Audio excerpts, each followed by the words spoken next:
Okay, good morning. കഴിഞ്ഞ ക്ലാസ്സിൽ നമ്മൾ പെർമിയബിലിറ്റി സ്റ്റാർട്ട് ചെയ്തിട്ടുണ്ടായിരുന്നു അല്ലേ? പെർമിയബിലിറ്റി സ്റ്റാർട്ട് ചെയ്തിട്ടുണ്ടായിരുന്നു. ഇനി നമ്മൾ പെർമിയബിലിറ്റി എന്താണെന്ന് മാത്രമേ നോക്കിയിട്ടുണ്ടായിരുന്നു. പിന്നെ ഫാക്ടേഴ്സ് അഫക്റ്റിംഗ് പെർമിയബിലിറ്റി അത്രയാണ് കഴിഞ്ഞ ക്ലാസ്സിൽ നമ്മൾ നോക്കിയിട്ടുണ്ടായിരുന്നത്. ഇന്ന് നമുക്ക് എങ്ങനെയാണ് പെർമിയബിലിറ്റി കണ്ടുപിടിക്കുന്നത് എന്നുള്ള കാര്യങ്ങളാണ് നമ്മൾ നോക്കുന്നത് കേട്ടോ. അപ്പോൾ ഇത് പെർമിയബിലിറ്റി എന്താണെന്ന് തന്നെ പറഞ്ഞുകൊണ്ട് നമുക്ക് തുടങ്ങാം. എന്തായിരുന്നു permeability? The easiness with which water can flow through the soil particlesന്റെ ഇടയ്ക്കുള്ള വോയിഡ്സിലൂടെ വാട്ടർ തന്നെ ആകണമെന്നില്ല, എന്ത് ലിക്വിഡും ആവാം, ആ ലിക്വിഡിന് ഫ്ലോ ചെയ്യാനുള്ള പ്രോപ്പർട്ടീനെയാണ് നമ്മൾ പെർമിയബിലിറ്റി എന്ന് പറഞ്ഞിരുന്നത് അല്ലേ? പെർമിയബിലിറ്റി നമുക്കറിയാം, സോയിൽ പാർട്ടിക്കിൾസ് എടുക്കുകയാണെങ്കിൽ അതിന് സോയിൽ ഗ്രെയിൻസിനിടയ്ക്ക് എംപ്റ്റി സ്പേസസ് ഉണ്ടായിരിക്കും. ഈ എംപ്റ്റി സ്പേസസിനെയാണ് നമ്മൾ വോയിഡ്സ് എന്ന് പറയുന്നത്. ഈ ഇന്റർ കണക്റ്റഡ് ആയിട്ടുള്ള വോയിഡ്സിലൂടെയുള്ള വാട്ടറിന്റെ ഫ്ലോയിനെയാണ് നമ്മൾ പെർമിയബിലിറ്റി എന്ന് ഉദ്ദേശിക്കുന്നത്. ഇവിടെ നമുക്കറിയാം, ഈ വോയിഡ്സ് തമ്മിൽ ഇന്റർ കണക്ഷൻ ഉണ്ടെങ്കിൽ വാട്ടറിന് ഒരു സ്ഥലത്ത് നിന്ന് വേറൊരു സ്ഥലത്തേക്ക് മൂവ്മെന്റ് സാധിക്കുള്ളൂ അല്ലെ? അപ്പോൾ ലൂസ് ആയിട്ടുള്ള സോയിൽസ് എന്ന് പറഞ്ഞിട്ടുണ്ടെങ്കിൽ അവിടെ ഇന്റർ കണക്റ്റഡ് വോയിഡ്സിന്റെ എണ്ണം കൂടുതലായിരിക്കും, അല്ലെങ്കിൽ വോയിഡ്സിന്റെ വലുപ്പം കൂടുതലായിരിക്കും. സോ വാട്ടറിന് ഒരു സ്ഥലത്ത് നിന്ന് വേറൊരു സ്ഥലത്തേക്ക് മൂവ് ചെയ്യാനായിട്ട് ഈസി ആയിരിക്കും. പക്ഷെ in case of dense soil ആയിക്കഴിഞ്ഞാൽ എന്തായിരിക്കും പ്രശ്നം? ഡെൻസ് സോയിൽ ആണ് എന്നുണ്ടെന്നുണ്ടെങ്കിൽ വോയിഡ് സ്പേസ് വളരെയധികം കുറവായിരിക്കും. സോ അത്തരം സോയിലിന്റെ കേസിൽ പെർമിയബിലിറ്റി വളരെ കുറവായിരിക്കും. ഇനി പെർമിയബിലിറ്റി പഠിക്കുമ്പോൾ നമ്മൾ ഏറ്റവും ഇമ്പോർട്ടൻ്റ് ആയിട്ട് ഓർത്തിരിക്കേണ്ട ലോ എന്ന് പറയുന്നത് ഡാർസീസ് ലോ ആണ്. എന്തായിരുന്നു Darcy's law? For a laminar flow in a homogeneous soil, the velocity of flow of liquid between 2 points in the soil is directly proportional to the hydraulic gradient. അതായത് നമ്മൾ ഒരു സോയിലൂടെ water flow ചെയ്യുന്നുണ്ടെങ്കിൽ ഒരു particular length എടുത്തു എന്ന് വിചാരിക്കുക. ആ പാർട്ടില് ഒരു പെർട്ടിക്കുലർ സോയിലിന്റെ ലെങ്ത് എടുത്തു. ആ സോയിലിന്റെ ലെങ്ത് ആ ഒരു പോർഷനിലുള്ള വെലോസിറ്റി എന്ന് പറയുന്നത് ഹൈഡ്രോളിക് ഗ്രേഡിയന്റിന് ഡയറക്ട്ലി പ്രൊപ്പോർഷണൽ ആണ്. ഹൈഡ്രോളിക് ഗ്രേഡിയന്റിന് ഡയറക്ട്ലി പ്രൊപ്പോർഷണൽ. ഇപ്പൊ ഹെൻറി ഡാർസി എന്ന് പറഞ്ഞു കഴിഞ്ഞാൽ അദ്ദേഹമാണ് ഡാർസിസ് ലോ കൊണ്ടുവന്നത്. എന്താണ് പറഞ്ഞിട്ടുള്ളത്? Velocity is directly proportional to hydraulic gradient. Proportionality മാറ്റാനായിട്ട് നമ്മൾ എന്ത് ചെയ്തു? കെ കൊണ്ട് മൾട്ടിപ്ലൈ ചെയ്തു. സോ നമുക്ക് എന്ത് കിട്ടി? B is equal to K into I. Okay, ഈ കെയിനെയാണ് നമ്മൾ എന്തെന്ന് പറയുന്നത്? Coefficient of permeability. ഈ K is known as coefficient of permeability. Velocity V എന്തായിരുന്നു? Velocity of flow. ഈ വെലോസിറ്റിനെയാണ് നമ്മൾ ഡിസ്ചാർജ് വെലോസിറ്റി അല്ലെങ്കിൽ സൂപ്പർഫിഷ്യൽ വെലോസിറ്റി എന്ന് പറയുന്നത്. Okay, velocity v is equal to k into I.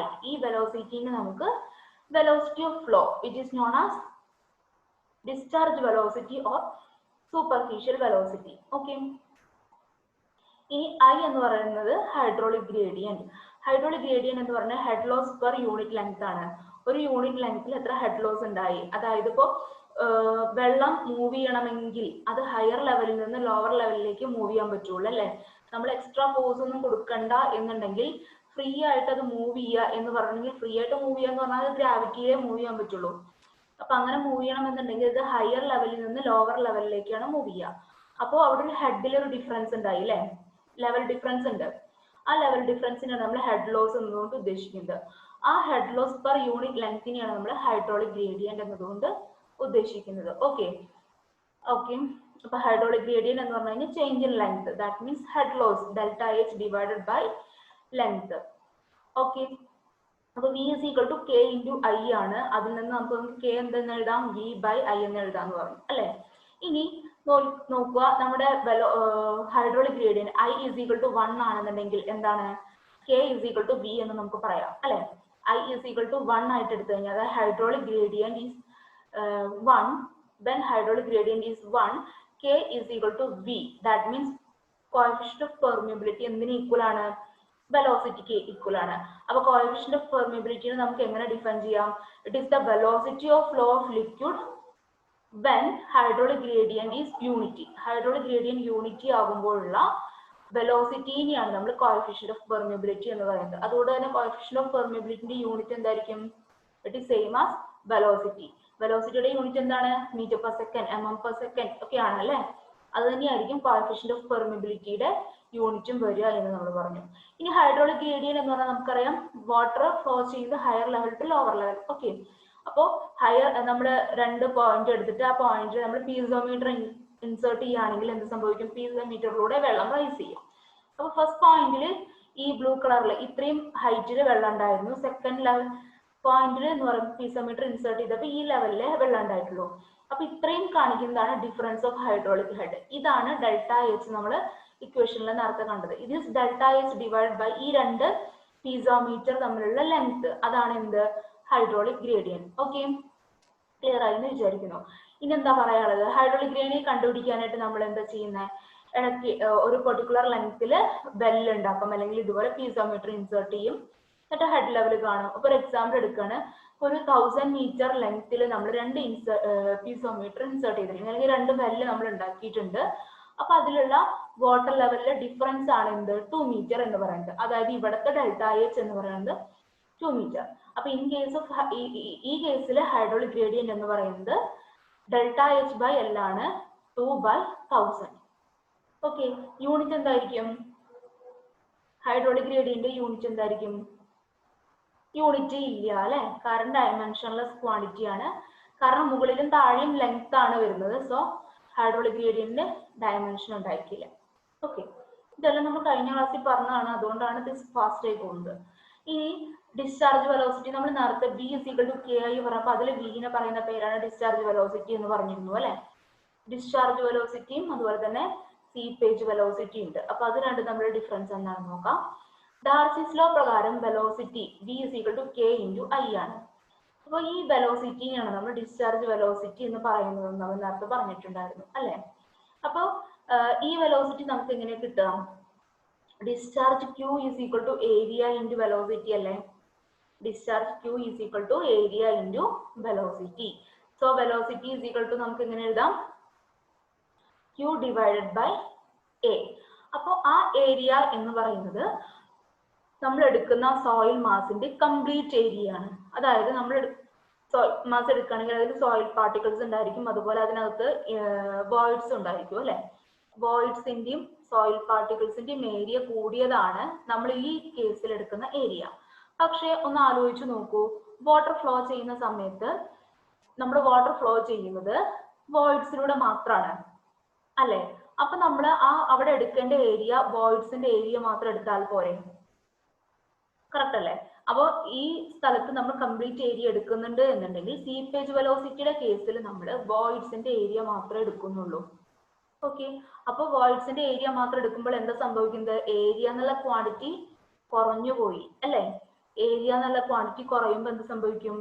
Velocity കൂടും. സോ ഡിസ്ചാർജ് വെലോസിറ്റി എന്ന് പറയുന്നത് സീപ്പേജ് വെലോസിറ്റിനേക്കാളും ചെറുതാണ്. സീപ്പേജ് വെലോസിറ്റി ആയിരിക്കും വലുത്. Okay, the total cross sectional area consists of not only the voids but also the solids. voidsഉം അതുപോലെ തന്നെ solids ഉണ്ടായിരിക്കും അല്ലെ. പക്ഷെ ഫ്ലോ നടക്കുന്നത് എങ്ങനെയാണ്? ഫ്ലോ നടക്കുന്നത് ഏതിലൂടെ മാത്രമാണ്? voidsലൂടെ മാത്രമാണ്. അപ്പൊ നമ്മൾ voidsന്റെ ഏരിയ മാത്രമാണ് കൺസിഡർ ചെയ്യുന്നതെങ്കിൽ അങ്ങനെ കിട്ടുന്ന വെലോസിറ്റിയാണ് സീപ്പേജ് വെലോസിറ്റി. ഓക്കെ, ഇനി കംപ്ലീറ്റ് ഏരിയ കൺസിഡർ ചെയ്യുന്നുണ്ടെങ്കിൽ അത് ഡിസ്ചാർജ് വെലോസിറ്റി. ക്ലിയർ ആണോ രണ്ടും തമ്മിലുള്ള ഡിഫറൻസ്? ഓക്കെ, ഇനി seepage velocity as per continuity flow നമുക്ക് എഴുതാം Q = വെലോസിറ്റി × ഏരിയ. ഇതെന്ന് പറയുന്നത് total discharge velocity × total area. അതായത് നമ്മുടെ ഡിസ്ചാർജ് വെലോസിറ്റി കാണുമ്പോൾ നമ്മൾ കംപ്ലീറ്റ് ഏരിയ എടുക്കുമെന്നല്ലേ പറഞ്ഞത്, അതാണ് ഇവിടെ എടുത്തിരിക്കുന്നത്. സീപ്പേജ് വെലോസിറ്റി × വോയിഡ്സിന്റെ ഏരിയ ആണ്. ഓക്കെ, അപ്പൊ അതിൽ നിന്ന് നമുക്ക് VS എന്ന് പറയുന്നത് എന്ത് എഴുതാം? V × A/AV എന്ന് എഴുതാം. V × A/AV. ഓക്കെ, അതിന് നമ്മൾ എന്ത് ചെയ്യാണ്? മുകളിലും താഴെയും ലെങ്ത് കൊണ്ട് മൾട്ടിപ്ലൈ ചെയ്യുന്നു. അപ്പൊ A × L divide by AV × L. A × L എന്ന് പറഞ്ഞിട്ടുണ്ടെങ്കിൽ എന്താണ്? ഏരിയ × ലെങ്ത്, അതായത് ടോട്ടൽ വോളിയം, നമ്മൾ എടുക്കുന്ന സോയിൽ മാസിന്റെ ടോട്ടൽ വോളിയം. ഓക്കെ, ഇനി AV × L എന്ന് പറഞ്ഞാലോ? AV എന്ന് പറയുന്നത് വോയിഡ്സിന്റെ മാത്രം ഏരിയ ആണ് ഇൻറ്റു ലെങ്ത്. സോ അവിടെ വോയിഡ്സിന്റെ വോളിയം മാത്രമേ വരുന്നുള്ളൂ. അപ്പൊ ഇതിനെ നമുക്ക് എങ്ങനെ എഴുതാന്നാ പറയുന്നത്? B × A × L നമുക്ക് total volume B divided by AV × L നമുക്ക് വോളിയം ഓഫ് വോയിഡ്സ് എന്ന് എഴുതാം. ക്ലിയർ? Volume of voids. ഈ വി ബൈ വി വി നമ്മൾ പഠിച്ചിട്ടുണ്ടല്ലോ. V divide by V V.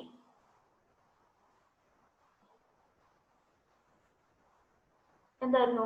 Porosity. അങ്ങനെയല്ല, V V divide by V ആണ് അല്ലെ. V V divided by V എന്ന് പറയുന്നത് പോറോസിറ്റി ആണ്. സോ നമുക്കിവിടെ V S is equal to V by N എന്ന് എഴുതാം. Okay, N is the porosity. So V S is equal to K I. V എന്ന് പറഞ്ഞാൽ നമുക്കറിയാം കെ ഐ, നമ്മൾ നേരത്തെ ഡാർസിസിലോട് പഠിച്ചു. V is equal to K I by N. ഇതിലെ കെ ബൈ എന്നിനെ നമ്മൾ പുതിയൊരു കോഎഫിഷ്യന്റ് ആക്കി എഴുതുകയാണ്. V S is equal to K P into I. ഈ കോഎഫിഷ്യന്റ് കെ പി എന്ന് പറയുന്നത് coefficient of percolation. Coefficient of percolation ഇതിന്റെ വാല്യൂ എന്ന് പറയുന്നത് കോഎഫിഷ്യന്റ് ഓഫ് പെർമിയബിലിറ്റിനേക്കാളും കൂടുതലായിരിക്കും. എല്ലായ്പ്പോഴും കോഎഫിഷ്യന്റ് ഓഫ് പെർമിയബിലിറ്റിനേക്കാളും കൂടുതലായിരിക്കും. ക്ലിയർ? അപ്പൊ ഇതാണ് സീപ്പേജ് വെലോസിറ്റി. ചോദിച്ചു കണ്ടിട്ടുണ്ട് കേട്ടോ. Differentiate between discharge velocity and seepage velocity ചോദ്യം കണ്ടിട്ടുണ്ട്. ഓക്കെ, ഇനി നമ്മൾ ലാസ്റ്റ് ക്ലാസ്സിൽ നോക്കിയിരുന്നത് എന്തായിരുന്നു? ഫാക്ടേഴ്സ് അഫക്റ്റിംഗ് പെർമിയബിലിറ്റി ആയിരുന്നു അല്ലെ. അപ്പൊ ഇത് എന്ന് പറയുന്നത് ഒരു general equation for finding coefficient of permeability.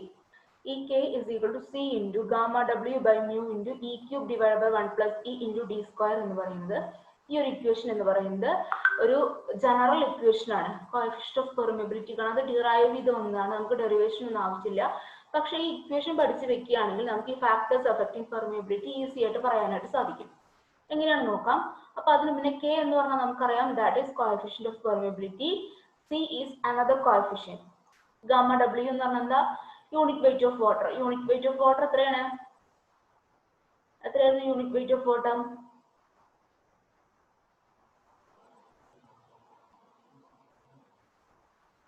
Gamma W unit weight of water is 9.81 kilonewton per meter cube. Okay, mu എന്ന് പറഞ്ഞിട്ടുണ്ടെങ്കിൽ that is coefficient of viscosity.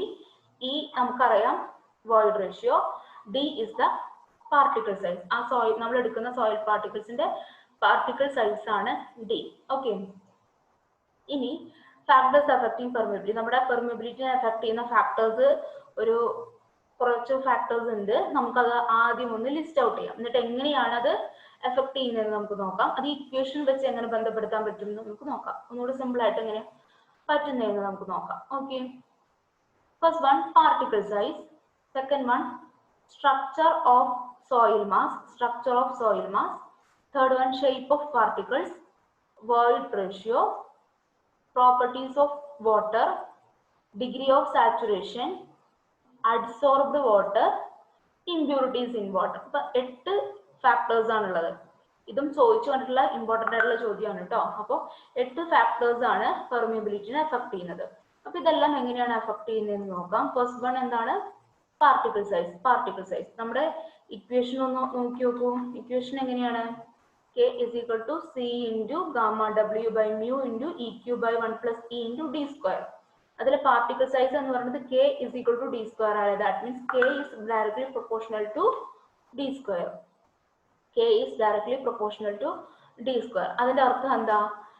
Coefficient of permeability എന്ന് പറയുന്നത് ഡയമീറ്റർ സ്ക്വയറിന് ഡയറക്ട്ലി പ്രൊപ്പോർഷണൽ ആണ്. അതായത് വലുപ്പം particle size കൂടുന്നതിനനുസരിച്ച് coefficient of permeability കൂടുമെന്നാണ് അതിന്റെ അർത്ഥം അല്ലേ. അപ്പോ കോഴ്സ് ഗ്രെയിൻ സോയിൽസ് ആണ് എന്നുണ്ടെങ്കിൽ അതിന് ലാർജർ പാർട്ടിക്കിൾസ് ആയിരിക്കും അല്ലെ.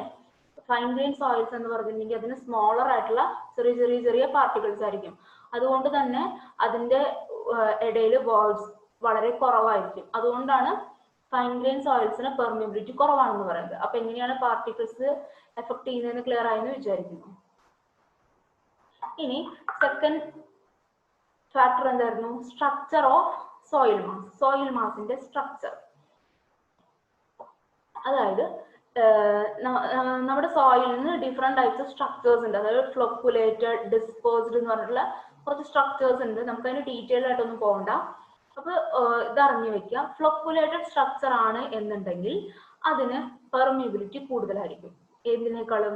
ഡിസ്പേഴ്സ്ഡ് സ്ട്രക്ചറിനേക്കാളും. കണ്ടോ, ഫ്ലോക്കുലേറ്റഡ് സ്ട്രക്ചേഴ്സ് എന്ന് പറഞ്ഞിട്ടുണ്ടെങ്കിൽ അതിന്റെ വോയിഡ് സ്പേസ് കൂടുതലാണ് അല്ലെ.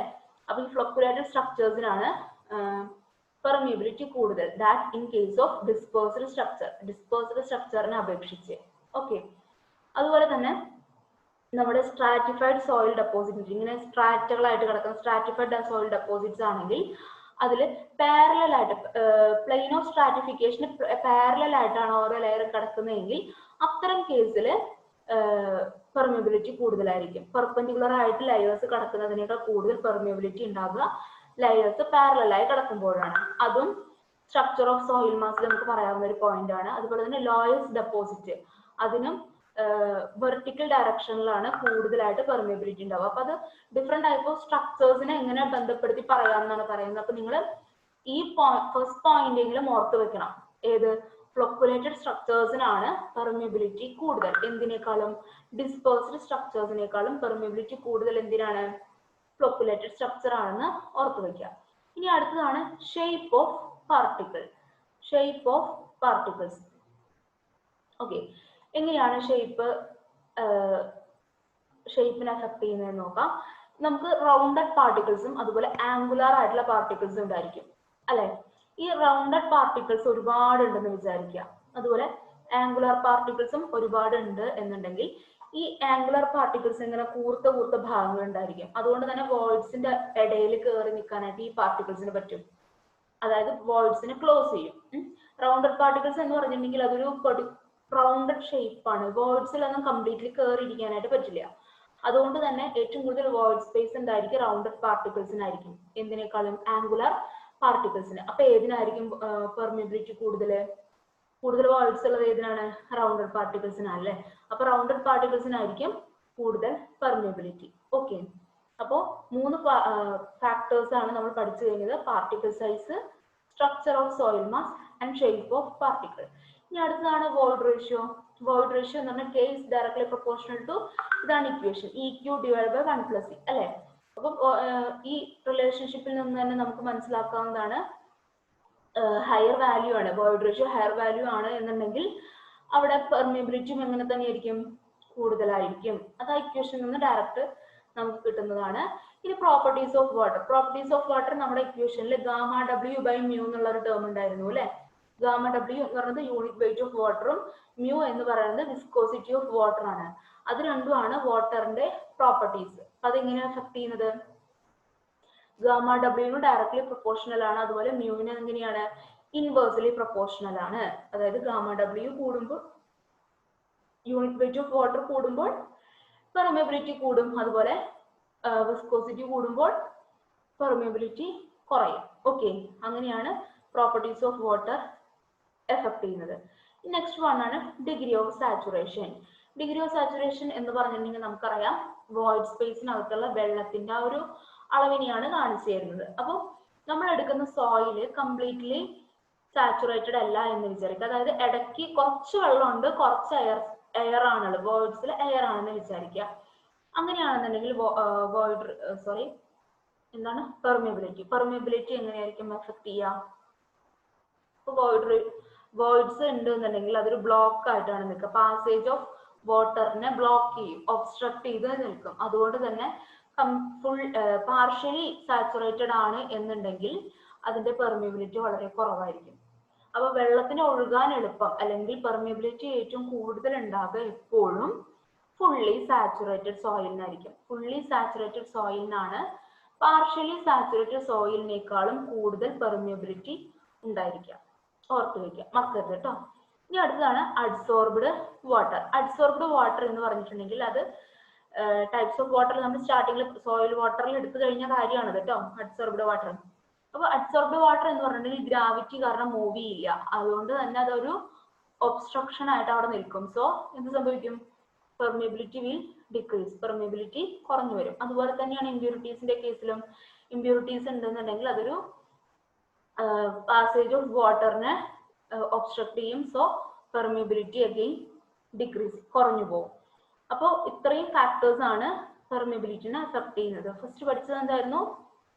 പാർട്ടിക്കിൾ സൈസ് പഠിച്ചു, സ്ട്രക്ചർ ഓഫ് സോയിൽ മാസ് പഠിച്ചു, അതുപോലെ തന്നെ ഷേപ്പ് ഓഫ് സോയിൽ മാസ് പഠിച്ചു, void ratio, properties of water, degree of saturation, adsorbed water and impurities in water. 8 factors ആണ് എങ്ങനെയാണ് എഫക്ട് ചെയ്യുന്നതെന്ന് ആ ഒരു ഫസ്റ്റ് നമ്മൾ നോക്കി ആ ഒരു ഇക്വേഷനിൽ നിന്ന് പഠിക്കുകയാണെങ്കിൽ അതിൽ നിന്ന് തന്നെ നമുക്ക് എഴുതാനായിട്ട് സാധിക്കും അല്ലെ. വോയിഡ് റേഷ്യോ എങ്ങനെയാണ്? ഡയറക്ട്ലി പ്രൊപ്പോർഷണൽ ആണ്. പാർട്ടിക്കിൾ സൈസിന് എങ്ങനെയാണ്? ഡയറക്ട്ലി പ്രൊപ്പോർഷണൽ ആണ്. ഗാമ ഡബ്ല്യുവിന് എങ്ങനെയാണ്? ഡയറക്ട്ലി പ്രൊപ്പോർഷണൽ ആണ്. വിസ്കോസിറ്റിക്ക് എങ്ങനെയാണ്? ഇൻവേഴ്സ്ലി പ്രൊപ്പോർഷണൽ ആണ്. അപ്പോ പിന്നെ എക്സ്ട്രാ വരുന്നത് എന്താ? ഡിഗ്രി ഓഫ് സാച്ചുറേഷനും അഡ്സോർബ്ഡ് വാട്ടറും പിന്നെ ഇമ്പ്യൂരിറ്റീസും അതുപോലെ ഷേപ്പും. അതും നമുക്ക് ആലോചിച്ചാൽ എഴുതാവുന്ന കാര്യങ്ങളാണ്. നമ്മൾ തലമറിഞ്ഞ് കാണാതെ പഠിച്ചു വെക്കേണ്ട കാര്യങ്ങളൊന്നുമില്ല, മനസ്സിലാക്കി പോവുക കേട്ടോ. അപ്പൊ ഇത്രയാണ് നമ്മൾ കഴിഞ്ഞ ക്ലാസ്സിൽ എടുത്തിട്ടുണ്ടായിരുന്നത്. പെർമിയബിലിറ്റി എന്താണെന്ന് നോക്കി, ഡാർസിസ് ലോ എന്താണെന്ന് നോക്കി, അതുപോലെ ഹൈഡ്രോളിക് ഗ്രേഡിയന്റ് എന്താണ്, ഡിസ്ചാർജ് വെലോസിറ്റി, സീപ്പേജ് വെലോസിറ്റി, അത്രയും കഴിഞ്ഞിട്ട് ഫാക്ടേഴ്സ് അഫക്റ്റിംഗ് പെർമിയബിലിറ്റി എടുത്തു. ഇനി നമ്മൾ പുതിയ ടോപ്പിക്കിൽ പുതിയ ഭാഗത്തേക്ക് വരികയാണ്. കഴിഞ്ഞ ക്ലാസ്സിൽ എടുത്തത് കഴിഞ്ഞിട്ടുള്ള ഭാഗത്തേക്ക് വരികയാണ്. എന്താണ്? Determination of coefficient of permeability. Coefficient of permeability നമുക്ക് എങ്ങനെ കണ്ടുപിടിക്കാമെന്നാണ്. അതായത് പല രീതിയിൽ നമുക്ക് കോഎഫിഷ്യന്റ് ഓഫ് പെർമിയബിലിറ്റി കണ്ടുപിടിക്കാം. ഇപ്പൊ ലാബിൽ ചെയ്യുന്ന ടെസ്റ്റുകളുണ്ട്, ഫീൽഡിൽ ചെയ്യുന്ന ടെസ്റ്റുകളുണ്ട്, അതല്ല ഇൻഡയറക്റ്റ് ആയിട്ട് വേറെ ഏതെങ്കിലും ടെസ്റ്റിലൂടെ കണ്ടുപിടിക്കുന്ന മെത്തേഡ്സ് ഉണ്ട്. അപ്പൊ പല രീതിയിൽ നമുക്ക് കോഎഫിഷ്യന്റ് ഓഫ് പെർമിയബിലിറ്റി കണ്ടുപിടിക്കാനായിട്ട് സാധിക്കും. അതില് നമുക്ക് പഠിക്കാൻ രണ്ടെണ്ണമാണ് ഇമ്പോർട്ടന്റ് ആയിട്ടുള്ളത്. നമുക്ക് ഏതാണെന്ന് നോക്കാം. ആദ്യം എങ്ങനെയൊക്കെ കോഎഫിഷ്യന്റ് ഓഫ് പെർമിയബിലിറ്റി കണ്ടുപിടിക്കാം എന്ന് നോക്കാം. അപ്പൊ ഫസ്റ്റ് തന്നെ നമുക്ക് പഠിക്കാനുള്ളത് ലബോറട്ടറി മെത്തേഡ്സ് ആണ്. അതായത് ലാബിൽ നമ്മൾ ചെയ്യുന്ന മെത്തേഡ്സ്. നമ്മളപ്പോ എന്ത് ചെയ്യും? ഫീൽഡിലുള്ള സോയിലിന്റെ അതേ കണ്ടീഷൻ തന്നെ ലാബിൽ ഉണ്ടാക്കിയിട്ട് ചെയ്തു നോക്കൂലെ. അപ്പൊ അതിന് ഒരു പെർട്ടിക്കുലർ ആയിട്ടുള്ള അറേഞ്ച്മെന്റ്സും കാര്യങ്ങളൊക്കെ വേണം. അതെന്താണ് നമുക്ക് നോക്കാം. അപ്പൊ ലാബിൽ എങ്ങനെ നമുക്ക് കണ്ടുപിടിക്കാം എന്ന് പറഞ്ഞാൽ ഫസ്റ്റ് വൺ ആണ് കോൺസ്റ്റന്റ് ഹെഡ് പെർമിയബിലിറ്റി ടെസ്റ്റ്. സാധാരണ കോൺസ്റ്റന്റ് ഹെഡ് പെർമിയബിലിറ്റി ടെസ്റ്റ് നമ്മൾ ചെയ്യുന്നത് കോഴ്സ് ഗ്രെയിൻഡ് സോയിൽസിനാണ്. ഈ രണ്ടാമത്താണ് വേരിയബിൾ ഹെഡ് പെർമിയബിലിറ്റി ടെസ്റ്റ് അല്ലെങ്കിൽ ഫോളിംഗ് ഹെഡ് പെർമിയബിലിറ്റി ടെസ്റ്റ്. ഇതെന്ന് പറയുന്നത് ഫൈൻ ഗ്രെയിൻഡ് ആയിട്ടുള്ള സോയിൽസിനാണ് നമ്മൾ ചെയ്യുക. ഓക്കെ, ഫൈൻ ഗ്രെയിൻഡ് ആയിട്ട് കോഴ്സ് സോയിൽ സ്ട്രക്ചറിന് കോൺസ്റ്റന്റ് ഹെഡ് പെർമിയബിലിറ്റി ടെസ്റ്റും ഫൈൻ ഗ്രെയിൻഡ് സോയിൽ സ്ട്രക്ചറിന് നമ്മുടെ വേരിയബിൾ ഹെഡ് പെർമിയബിലിറ്റി ടെസ്റ്റും ആണ് സാധാരണ ചെയ്യാറുള്ളത്. അപ്പൊ ഇത് രണ്ടുമാണ് ലാബിൽ ചെയ്യാൻ പറ്റുന്ന എക്സ്പെരിമെന്റ്. ഓക്കെ, ലാബിൽ ഈ രണ്ട് മെത്തേഡിലൂടെയാണ് നമുക്ക് കോഎഫിഷ്യന്റ് ഓഫ് പെർമിയബിലിറ്റി കണ്ടുപിടിക്കാനായിട്ട് പറ്റുക. പേര് മറക്കരുത്. ഇനി അടുത്തത് എന്താണെന്ന് വെച്ചാൽ ഫീൽഡിൽ നമുക്ക് എങ്ങനെ കോഎഫിഷ്യന്റ് ഓഫ് പെർമിയബിലിറ്റി കണ്ടുപിടിക്കാം എന്നാണ്. അതിനും രണ്ട് ടെസ്റ്റ് ആണുള്ളത്, പമ്പിംഗ് ഔട്ട് ടെസ്റ്റ് അതുപോലെ പമ്പിംഗ് ഇൻ ടെസ്റ്റ്. ഈ പേരുകൾ ഓർത്തിരിക്കണം കേട്ടോ. പമ്പിംഗ് ഔട്ട് ടെസ്റ്റും അതുപോലെ പമ്പിംഗ് ഇൻ ടെസ്റ്റ്. ഈ പമ്പിംഗ് ഔട്ട് ടെസ്റ്റ് എന്ന് പറഞ്ഞിട്ടുണ്ടെങ്കിൽ ലാർജ് ഏരിയയില് ഇപ്പൊ നമ്മൾ പമ്പിംഗ് ഔട്ട് ചെയ്യുക ഒരു പെർട്ടിക്കുലർ ഏരിയയിൽ മാത്രമാണ് അല്ലെ. ഒരു നമ്മൾ എക്സ്പെരിമെന്റ് ചെയ്യുന്നത് ഒരു പെർട്ടിക്കുലർ ഏരിയയിലായിരിക്കും, പക്ഷെ അതിൽ നിന്ന് കിട്ടുന്ന വാല്യൂ എന്ന് പറയുന്നത് ആ എൻറ്റയർ ഏരിയയുടെ മൊത്തം ഡീറ്റെയിൽസ് നമുക്ക് തരും. മൊത്തം കോഎഫിഷ്യന്റ് ഓഫ് പെർമിയബിലിറ്റി നമുക്ക് കണ്ടുപിടിക്കാനായിട്ട് സാധിക്കും. അതാണ് പമ്പിംഗ് ഔട്ട് ടെസ്റ്റ്. എന്നാൽ പമ്പിംഗ് ഇൻ ടെസ്റ്റ് ആണെന്നുണ്ടെങ്കിൽ ചെറിയ നമ്മളിപ്പോ ചെയ്യുന്ന സ്ഥലത്ത് ചെയ്യുന്ന പോർഷനിലെ മണ്ണിന്റെ കോഎഫിഷ്യന്റ് ഓഫ് പെർമിയബിലിറ്റി തരുള്ളൂ.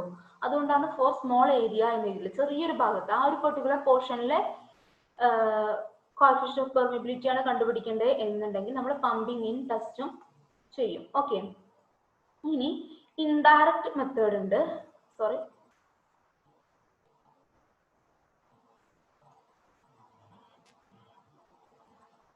ഇൻഡയറക്റ്റ് മെത്തേഡ് അതായത് നേരിട്ടല്ലാതെ നമുക്ക് ഇങ്ങനെ കണ്ടുപിടിക്കാം എന്നാണ്. അതായത് ഇപ്പൊ പാർട്ടിക്കിൾ സൈസ് അറിയാമെന്നുണ്ടെങ്കിൽ അതിൽ നിന്നുള്ള കാൽക്കുലേഷനിൽ നിന്ന് പാർട്ടിക്കിൾ സൈസ് അല്ലെങ്കിൽ അതിന്റെ സ്പെസിഫിക് സർഫസ് എന്നുള്ള കാൽക്കുലേഷനിൽ നിന്ന് കണ്ടുപിടിക്കാനായിട്ട് സാധിക്കും. Computation from the particle size or specific surface. അല്ലെങ്കിൽ കൺസോളിഡേഷൻ ടെസ്റ്റ് ഡാറ്റ. ഇപ്പൊ കൺസോളിഡേഷൻ എന്ന് പറഞ്ഞ ടെസ്റ്റ് ഉണ്ട്. നമുക്കിനി പെർമിയബിലിറ്റി കഴിഞ്ഞാൽ അടുത്ത് പഠിക്കാനുള്ളത് കോമ്പാക്ഷൻ എന്ന് പറഞ്ഞ ടെസ്റ്റ് ആണ്. അപ്പൊ ഈ കോമ്പാക്ഷൻ പോലെ തന്നെ ചെയ്യുന്ന വേറൊരു ടെസ്റ്റ് ആണ്. രണ്ട് എൻറ്റർലി ഡിഫറെന്റ് ആണ് കേട്ടോ. കൺസോളിഡേഷൻ, കോമ്പാക്ഷൻ ആൻഡ് കൺസോളിഡേഷൻ രണ്ടും ഡിഫറെന്റ് ആണ്, എൻറ്റയർലി ഡിഫറെന്റ് ആണ്. അപ്പൊ കൺസോളിഡേഷനിൽ ടെസ്റ്റ് ചെയ്യുമ്പോൾ നമുക്ക് ഒരുപാട് ഡാറ്റാസ് കിട്ടും. ആ ഡാറ്റാസ് വെച്ച് അതിൽ നിന്ന് നമുക്ക് എന്ത് കണ്ടുപിടിക്കാൻ പറ്റും? കോഎഫിഷ്യന്റ് ഓഫ് പെർമിയബിലിറ്റി കാണാനായിട്ട് സാധിക്കും. ഓക്കെ, ഇനി വേറൊരു മെത്തേഡാണ് capillarity permeability test. Capillarity permeability test. അപ്പൊ ഇത്രയും മെത്തേഡ്സ് ആണ് കോഎഫിഷ്യന്റ് ഓഫ് പെർമിയബിലിറ്റി കണ്ടുപിടിക്കാനായിട്ടുള്ളത്. ഇതിലെ ഈ laboratory method constant head permeability ടെസ്റ്റും അതുപോലെ വേരിയബിൾ ഹെഡ് പെർമിയബിലിറ്റി ടെസ്റ്റും ആണ് ആസ് പെർ സിലബസ് നമുക്ക് പഠിക്കാനുള്ളത്. ബാക്കിയെല്ലാം അറിഞ്ഞിരിക്കുക. കോഎഫിഷ്യന്റ് ഓഫ് പെർമിയബിലിറ്റി കാണാനുള്ള മറ്റ് മെത്തേഡ്സ് ഏതൊക്കെയാണെന്ന് നമ്മൾ പേര് പറയാനെങ്കിൽ നമുക്കറിയണം. ഈ PSC എക്സാമിന് അല്ലെങ്കിൽ ഒബ്ജക്റ്റീവ് ടൈപ്പ് എക്സാമിനൊക്കെ അപ്പിയർ ചെയ്യാനായിട്ട് വളരെ നല്ലതാണ്. അപ്പൊ ഇതിൽ ഇമ്പോർട്ടന്റ് ആയിട്ടുള്ള ഈ കോൺസ്റ്റന്റ് ഹെഡ് പെർമിയബിലിറ്റി ടെസ്റ്റും വേരിയബിൾ ഹെഡ് പെർമിയബിലിറ്റി ടെസ്റ്റും ആണ് നമ്മൾ അടുത്ത് നോക്കാനായിട്ട് പോകുന്നത്. ഓക്കെ, അപ്പോ കോൺസ്റ്റന്റ് ഹെഡ് പെർമിയബിലിറ്റി ടെസ്റ്റ് എന്ന് പറഞ്ഞിട്ടുണ്ടെങ്കിൽ നമുക്ക് ലാബിൽ നമ്മൾ 2 ടെസ്റ്റ് ആണ് ചെയ്യുന്നത് പറഞ്ഞാൽ കോൺസ്റ്റന്റ് ഹെഡും അതുപോലെ വേരിയബിൾ ഹെഡ് അല്ലെങ്കിൽ ഫോളിംഗ് ഹെഡ്. കോൺസ്റ്റന്റ് ഹെഡ് ഏതിനാ ചെയ്യുക? കോൺസ്റ്റന്റ് ഹെഡ് ചെയ്യുന്നത് കോഴ്സ് ഗ്രൈൻഡ് സോയിൽസിനും ഫൈൻ വേരിയബിൾ ഹെഡ് അല്ലെങ്കിൽ ഫോളിംഗ് ഹെഡ് ചെയ്യുന്നത് ഏതിനാണ്? ഫൈൻ ഗ്രൈൻഡ് സോയിൽസിനാണെന്ന് പറഞ്ഞു അല്ലെ. ഓക്കെ, അപ്പൊ നമുക്ക് ഇതെങ്ങനെയാണ് ചെയ്യുന്നത് എന്ന് നോക്കാം. ഇത് ചെയ്യാനായിട്ട് നമുക്കൊരു ഇൻസ്ട്രുമെന്റ് ഉണ്ട്. ആ ഇൻസ്ട്രുമെന്റിന് നമ്മൾ പറയുന്ന പേരാണ് പെർമിയാമീറ്റർ. പെർമിയാമീറ്റർ പെർമിയാമീറ്റർ എന്ന് പറയുന്നത് ഇതാണ് ഇപ്പോൾ ഒരു കോൺസ്റ്റന്റ് ഹെഡ് പെർമിയബിലിറ്റി ടെസ്റ്റിന്റെ ഇൻസ്ട്രുമെന്റൽ സെറ്റപ്പ് എന്ന് പറയുന്നത് ഈ രീതിയിലാണ്. അപ്പൊ ഈ ഇതിന്റെ ഈ സംഭവത്തിന്റെ ഈ ഭാഗത്ത് ഒരു സർക്കുലർ ഡിസ്ക് ആണ്. ആ സർക്കുലർ ഡിസ്ക് ഒരു 2 പോറസ് ഡിസ്ക് വെച്ച് ഈ മുകളിലും താഴെയും പോറസ് അല്ലെങ്കിൽ പെർമിയബിൾ ഡിസ്ക് വെച്ച് നമ്മൾ അടച്ചു വെക്കുന്നു. പിന്നെ മാനോമീറ്റേഴ്സ് ഉണ്ട്. ഇവിടെ ഒരു ഇൻലെറ്റ്, ഇവിടെ നമ്മളൊരു ടാപ്പിംഗ് സൗകര്യം കൊടുത്തിട്ടുണ്ടാവും, ഒരു ടാപ്പ് കൊടുത്തിട്ടുണ്ടാവും. അപ്പൊ കണ്ടിന്യൂസ് ആയിട്ട് ഇങ്ങനെ വെള്ളം വീണുകൊണ്ടിരിക്കും. ഇവിടെ കോൺസ്റ്റന്റ് ആയിട്ട് വെള്ളം വീണുകൊണ്ടിരിക്കണം. അപ്പൊ ഈ വെള്ളം ഇങ്ങനെ താഴോട്ട് ഇറങ്ങി പോകും അല്ലെ. ഇറങ്ങി പോകുന്നതിനനുസരിച്ച് മാനോമീറ്ററിലും വാട്ടർ റൈസ് ചെയ്യുമല്ലോ. പിന്നെ അത് താഴോട്ട് എത്തിയിട്ട് ഔട്ട്ലെറ്റിലൂടെ പുറത്തു പോകും. ഇൻലെറ്റ് ഔട്ട്ലെറ്റ് എന്ന് പറഞ്ഞ 2 സൗകര്യം ഉണ്ട്. അപ്പൊ ഇതാണ് കംപ്ലീറ്റ് ആയിട്ടുള്ള സെറ്റപ്പ്. നമുക്ക് എന്താണ് കറക്റ്റ് എന്ന് നമുക്ക് നോക്കാം. This instrument consists of a cylindrical mold which is connected with 2 manometers at its curved surface. അപ്പോൾ ഇതിനകത്ത് ഒരു സിലിണ്ടറിക്കൽ മോൾഡ് ഉണ്ട്. സിലിണ്ടറിക്കൽ മോൾഡിന്റെ ഡയമീറ്റർ d ആണെങ്കിൽ ഏരിയ π/4 d². ഓക്കെ, നമ്മൾ ആദ്യം ഇതിന്റെ ഇന്റേണൽ ഡയമെൻഷൻസ് എല്ലാം എടുത്തിട്ട് അതിന്റെ ഏരിയ കണ്ടുപിടിച്ച് വെക്കും. ഓക്കെ, ഇനി ഈ മോൾഡിന്റെ മുകളിലും താഴെയും നമ്മളൊരു പോറസ് ഡിസ്ക് കണ്ടോ, ഫിൽട്ടർ ഡിസ്ക് അല്ലെങ്കിൽ പെർമിയബിൾ ആയിട്ടുള്ള ഡിസ്ക് നമ്മൾ 2 ഭാഗത്തും കണക്ട് ചെയ്തിട്ടുണ്ടാവും. അതുപോലെ തന്നെ ഇതിലൊരു ഇൻലെറ്റും ഔട്ട്ലെറ്റും ഫെസിലിറ്റീസ് ഉണ്ടായിരിക്കും. ഇൻലെറ്റ് ആൻഡ് ഔട്ട്ലെറ്റ് ഫെസിലിറ്റീസും നമ്മളിവിടെ കൊടുത്തിട്ടുണ്ടാവും. ഇനി ഈ പെർമിയാമീറ്ററിൽ നമ്മൾ മാനോമീറ്റേഴ്സ് വെച്ചിട്ടുണ്ടായിരിക്കും. ഇനി ഡിസ്റ്റർബ്ഡ് ആയിട്ടുള്ള സോയിൽ സാമ്പിളിലും അതുപോലെ അൺഡിസ്റ്റർബ്ഡ് ആയിട്ടുള്ള സോയിൽ സാമ്പിളിലും നമുക്ക് നമ്മുടെ ഈ എക്സ്പെരിമെന്റ് ചെയ്യാനായിട്ട് സാധിക്കും. അപ്പൊ ഡിസ്റ്റർബ്ഡ് ആയിട്ടുള്ള സോയിൽ മാസ് എന്ന് പറഞ്ഞാൽ ഇതുപോലെ നമ്മൾ എടുക്കുന്ന സോയിൽ മാസ്. അൺഡിസ്റ്റർബ്ഡ് എന്ന് പറഞ്ഞാൽ നമ്മൾ കട്ട് ചെയ്തെടുക്കുന്നതാണ്. ഇതുപോലെ ഡെൻസ് ആയിരിക്കുന്ന ഒരു ഭാഗത്ത് നിന്ന് നമ്മൾ കട്ട് ചെയ്തെടുക്കുന്ന സോയിൽ സാമ്പിൾ. ഈ 2 സോയിൽ സാമ്പിളിലും ഈ ഒരു പ്രൊസീജിയർ നമുക്ക്, ഇത് മാത്രമല്ല മറ്റ് ഫോളിംഗ് ഹെഡ് നമുക്ക് ചെയ്യാനായിട്ട് സാധിക്കും. അപ്പോൾ എന്താ ചെയ്യുന്നത് വെച്ചാൽ നമ്മളിപ്പോൾ അൺഡിസ്റ്റർബ്ഡ് ആയിട്ടുള്ള സോയിൽ സാമ്പിൾ ആണെങ്കിൽ നമ്മൾ എന്ത് ചെയ്യും, ആ സോയിൽ സാമ്പിൾ എടുത്തിട്ട് നമ്മുടെ ഈ മോൾഡിനകത്ത് ഫില്ല് ചെയ്യും. മോൾഡിനകത്ത് ഫില്ല് ചെയ്തതിന് ശേഷം നമ്മളൊരു ടാമ്പിംഗ് റോഡൊക്കെ വെച്ച് അതിനെ കോമ്പാക്ട് ചെയ്യണം. കോമ്പാക്ട് ചെയ്യുന്നത് എന്തിനാന്ന് വെച്ചാൽ നമ്മുടെ ഫീൽഡിലുള്ള സോയിൽ എന്ന് പറയുന്നത് ഡെൻസിറ്റി കൂടുതലായിട്ടിരിക്കുന്ന ഡെൻസ് ആയിരിക്കുന്ന സംഭവമായിരിക്കും അല്ലെ. അപ്പൊ അതിന്റെ സിമിലർ ആയിട്ടുള്ള ബൾക്ക് ഡെൻസിറ്റി ഒബ്റ്റെയിൻ ചെയ്യുന്നതിന് വേണ്ടിയിട്ടാണ് നമ്മൾ അതിനെ കോമ്പാക്ട് ചെയ്യുന്നത്. ഫീൽഡിൽ അതേ കണ്ടീഷൻ തന്നെ കിട്ടുന്നതിന് വേണ്ടിയിട്ടാണ് നമ്മൾ കോമ്പാക്ഷൻ അല്ലെങ്കിൽ കോമ്പാക്ട് ചെയ്യുന്നത്. ടാമ്പിംഗ് റോഡ് വെച്ച് നമ്മൾ അതിനെ കോമ്പാക്ട് ചെയ്യുന്നത്. ഓക്കെ, ഇനി എന്താ ചെയ്യേണ്ടതെന്ന് വെച്ചാൽ the inlet of the instrument is then connected with a constant head water reservoir and water is released into the soil sample. നമ്മൾ നേരത്തെ ഫിഗറിൽ കണ്ട പോലെ തന്നെ ഇൻലെറ്റിന്റെ അവിടെ നമ്മളൊരു ടാപ്പ് പ്രൊവൈഡ് ചെയ്യും. അപ്പൊ ആ ടാപ്പ് പ്രൊവൈഡ് ചെയ്ത് അവിടെ ഒരു ചേംബർ വെച്ചിട്ടുണ്ടായിരിക്കും. എന്ന് വെച്ചാൽ അതിലേക്ക് ഇങ്ങനെ കണ്ടിന്യൂസ് ആയിട്ടുള്ള വെള്ളം വീണുകൊണ്ടിരിക്കണം. അപ്പൊ ഈ വെള്ളം വീണുകൊണ്ടിരിക്കുമ്പോൾ എന്ത് സംഭവിക്കുക, അവിടെ ഇൻലെറ്റിലും ഔട്ട്ലെറ്റിലൊക്കെ വാൽവുകൾ ഉണ്ടായിരിക്കും കേട്ടോ. അപ്പോൾ നമ്മുടെ സോയിൽ പെർമിയബിൾ സോയിലാണ്, കോഴ്സ് ഗ്രൈൻഡ് സോയിൽസ് ആണ് നമ്മൾ എടുത്തിട്ടുള്ളത് അല്ലെ. അപ്പൊ നമ്മളിവിടെ ഇങ്ങനെ വാട്ടർ ടാപ്പ് കൊടുത്തിട്ടുണ്ടായിരിക്കും. ഇൻലെറ്റിൽ ഇതുപോലൊരു റിസർവോയർ, ചെറിയൊരു റിസർവോയർ, കോൺസ്റ്റന്റ് ഹെഡ് റിസർവോയർ എന്നാണ് ഇതിനെ പറയാ. നമ്മൾ എപ്പോഴും ഇതിന്റെ വാട്ടർ ലെവൽ ഈ ഒരു ലെവലിൽ തന്നെ ഇരിക്കാനായിട്ട് നമ്മൾ ശ്രമിക്കും. കാരണം റെഗുലർ ആയിട്ട് നമ്മൾ വെള്ളം കൊടുക്കുകയാണെങ്കിൽ അങ്ങനെ തന്നെ ഇരിക്കും അല്ലെ. അപ്പൊ ഈ എക്സ്പെരിമെന്റ് തുടങ്ങുന്നതിന് മുന്നേ നമ്മൾ എന്ത് ചെയ്യണം എന്ന് വെച്ചാൽ ഇതിന്റെ വാൽവ് എല്ലാം തുറന്നിട്ടിട്ട് ഈ ഔട്ട്ലെറ്റിലൂടെ വെള്ളം പോകുന്നത് കുറച്ചു നേരം അങ്ങനെ വെച്ചേക്കണം, വെള്ളം പോകാൻ വേണ്ടി വെക്കണം. എന്തിനാണെന്ന് വെച്ചാൽ ഈ വോയിഡ്സിലെല്ലാം വെള്ളം നിറയണം. ഈ പോറസ് ഡിസ്കില് അതുപോലെ ഈ വോയിഡ്സിലെല്ലാം വെള്ളം നിറഞ്ഞ് ഒരു സ്റ്റഡി ആയിട്ടുള്ള ഒരു ഫ്ലോ നമുക്ക് കിട്ടുന്നത് വരെ നമ്മൾ ഈ ടാപ്പ് തുറന്നിടണം. ഔട്ട്ലെറ്റും ഇൻലെറ്റും എല്ലാം തുറന്നിടണം. അപ്പൊ കുറെ നേരം ഇതിൽ പുറത്തൂടെ വെള്ളം പോകും അല്ലെ, ഈ ഔട്ട്ലെറ്റിലൂടെ പുറത്തോട്ട്. ഈ വെള്ളം ഒഴിക്കുന്നതിനനുസരിച്ച് താഴോട്ട് ഇങ്ങനെ വെള്ളം വീണുകൊണ്ടിരിക്കും അല്ലെ. അപ്പൊ ഈ പോറസ് ഡിസ്കിലൂടെ വെള്ളം വീണ് നമ്മുടെ ഈ സോയിലിനകത്തൂടെ വെള്ളം വന്ന് അതിന്റെ വോയിഡ്സ് എല്ലാം ഫില്ലായിട്ട് ഔട്ട്ലെറ്റിലൂടെ വെള്ളം പോകാനായിട്ട് തുടങ്ങും. അപ്പൊ ഇത് കുറച്ചു നേരം നമ്മൾ ഈ ഒരു സ്റ്റെപ്പ് കണ്ടിന്യൂ ചെയ്യണം. എന്താണെന്ന് വെച്ചാൽ എന്നാലേ നമുക്ക് സ്റ്റഡി ആയിട്ടുള്ള ഒരു വാട്ടർ ഫ്ലോ കിട്ടുന്നതിന് വേണ്ടിയിട്ടാണ് നമ്മൾ അങ്ങനെ ചെയ്യുന്നത്. ഓക്കെ, അങ്ങനെ ചെയ്തു കഴിഞ്ഞതിന് ശേഷം കഴിഞ്ഞിട്ടുണ്ടെങ്കിൽ നമ്മുടെ ഈ സോയിൽ സാമ്പിൾ, ഈ പെർമിയോമീറ്ററിനകത്തുള്ള നമ്മൾ എടുത്തിട്ടുള്ള സോയിൽ സാമ്പിൾ ഫുള്ളി സാച്ചുറേറ്റഡ് ആയിരിക്കും. അപ്പൊ നമ്മുടെ അവിടെ ഫുള്ളി സാച്ചുറേറ്റഡ് ആയി കഴിഞ്ഞിട്ടുണ്ടെങ്കിൽ നമ്മുടെ ഫ്ലോ സ്റ്റഡി ആയിട്ടുണ്ടാവും. ഓക്കെ, ഇനി എന്ത് ചെയ്യണമെന്ന് വെച്ചാൽ നമ്മള് we will also notice that after the water has been released into the soil, the water level in the manometer has risen up to some height. Manometers ഉള്ള കാരണം എന്താ സംഭവിക്കുന്നത്? മാനോമീറ്റേഴ്സിലൂടെ വെള്ളം റൈസ് ചെയ്യും അല്ലെ. അപ്പൊ ആ റൈസ് ചെയ്യുമ്പോൾ ഇപ്പൊ ഈ ഒരു ഇപ്പൊ ഈ യെല്ലോ കളറിൽ കാണുന്ന ലെവലില് ഇപ്പൊ ഇവിടെ ഔട്ട്ലെറ്റിലും ഇൻലെറ്റിലും നമ്മള് മാനോമീറ്റർ വെച്ചിട്ടുണ്ട് ഇവിടെ ഇല്ലേ. ഔട്ട്ലെറ്റ് ഇതാണ് ഇൻലെറ്റ്, ഇതാണ് ഔട്ട്ലെറ്റ്. ഈ സോയിൽ സാമ്പിളിന്റെ ഔട്ട്ലെറ്റിലും ഇൻലെറ്റിലും നമ്മൾ എന്ത് വെച്ചിട്ടുണ്ട്? മാനോമീറ്റർ വെച്ചിട്ടുണ്ട്. അപ്പൊ ഈ വെള്ളത്തിലൂടെ പോകുന്നതിനനുസരിച്ച് എന്താ സംഭവിക്കുക? ഈ മാനോമീറ്ററിലും വെള്ളം റൈസ് ചെയ്യും. അപ്പൊ ഇവിടുത്തെ വാട്ടർ ലെവൽ എന്ന് പറഞ്ഞു കഴിഞ്ഞാൽ ഈ ഹെഡ് എന്ന് പറയുന്നത് എന്താ കാണിച്ചു തരുന്നത്? ഈ പർട്ടിക്കുലർ ലെവലിലുള്ള ടോട്ടൽ ഹെഡ് അല്ലെങ്കിൽ ടോട്ടൽ എനർജിയാണ് അല്ലെ. അതുപോലെ തന്നെ ഇതുപോലെയാണെങ്കിലോ നമ്മൾ ഈ രണ്ട് മാനോമീറ്ററിലുള്ള വാട്ടർ ലെവലിൽ തമ്മിലുള്ള ഡിഫറൻസ് എന്താ നമുക്ക് തരുന്നത്? ഈ രണ്ട് പോയിന്റുകൾ തമ്മിലുള്ള എനർജി ഡിഫറൻസ് ആണ്, അല്ലെങ്കിൽ ആ രണ്ട് പോയിന്റിലെ വാട്ടർ ഹെഡുകൾ തമ്മിലുള്ള ഡിഫറൻസ് ആണ് ഈ രണ്ട് ഹെഡ് മാനോമീറ്ററിന്റെ ലെവലിന്റെ ഡിഫറൻസ് നമുക്ക് തരുന്നത്. ഓക്കെ, ഇനി നമ്മൾ എന്ത് ചെയ്യണമെന്ന് വെച്ചാൽ ഈ സോയിൽ സാമ്പിളിന്റെ ലെങ്ത്തും മാർക്ക് ചെയ്ത് വെക്കണം. എങ്ങനെ സോയിൽ സാമ്പിളിന്റെ ലെങ്ത് എത്രയായിരിക്കും? നമ്മുടെ ആ മോൾഡിന്റെ ലെങ്ത് തന്നെയായിരിക്കും അല്ലെ. എന്നിട്ട് നമ്മൾ എന്ത് ചെയ്യണമെന്ന് വെച്ചാൽ ഈ ലെങ്ത്തും ഇത് വെള്ളം സ്റ്റഡി ആയതിനു ശേഷം നമ്മൾ ഈ രണ്ട് ഹെഡുകൾ തമ്മിലുള്ള ഹൈറ്റ് ഡിഫറൻസ് എത്രയാണെന്ന് നോക്കുക. Delta H. ഈ രണ്ട് മാനോമീറ്ററിന്റെ രണ്ട് ഹെഡുകൾ തമ്മിലുള്ള ഹൈറ്റ് ഡിഫറൻസ് എത്രയാണെന്ന് നോക്കുക. That is noted as delta H and soil സാമ്പിളിന്റെ length is taken as L. Okay, clear ആയില്ലേ? ലെങ്ത്തും ഡെൽറ്റ എച്ചും നോട്ട് ചെയ്ത് വെച്ചു. ഓക്കെ, ഇനി നമ്മൾ എന്ത് ചെയ്യണം എന്ന് വെച്ചാൽ ഡെൽറ്റ എച്ചും ലെങ്ത്തും കിട്ടി. ഇനി നമ്മൾ ഒരു സ്റ്റോപ്പ് വാച്ച് യൂസ് ചെയ്തിട്ട് ഒരു പർട്ടിക്കുലർ ടൈം ഇന്റർവെല്ലില് നമുക്ക് ഈ റിസർവോയറിൽ കളക്ട് ചെയ്യുന്ന വെള്ളത്തിന്റെ അളവ് എത്രയാണെന്ന് കണ്ടുപിടിച്ച് വെക്കുക. ഓക്കെ, ഒരു പർട്ടിക്കുലർ ടൈം ഇന്റർവെല്ലിൽ നോട്ട് ചെയ്യുക. ആ ടൈം ഇന്റർവെല്ലിനകത്ത് നമ്മളിവിടെ ഒരു ഈ ഔട്ട്ലെറ്റിന്റെ അവിടെ ഒരു മെഷറിംഗ് ജാർ കൊണ്ടുവന്ന് വെക്കുക.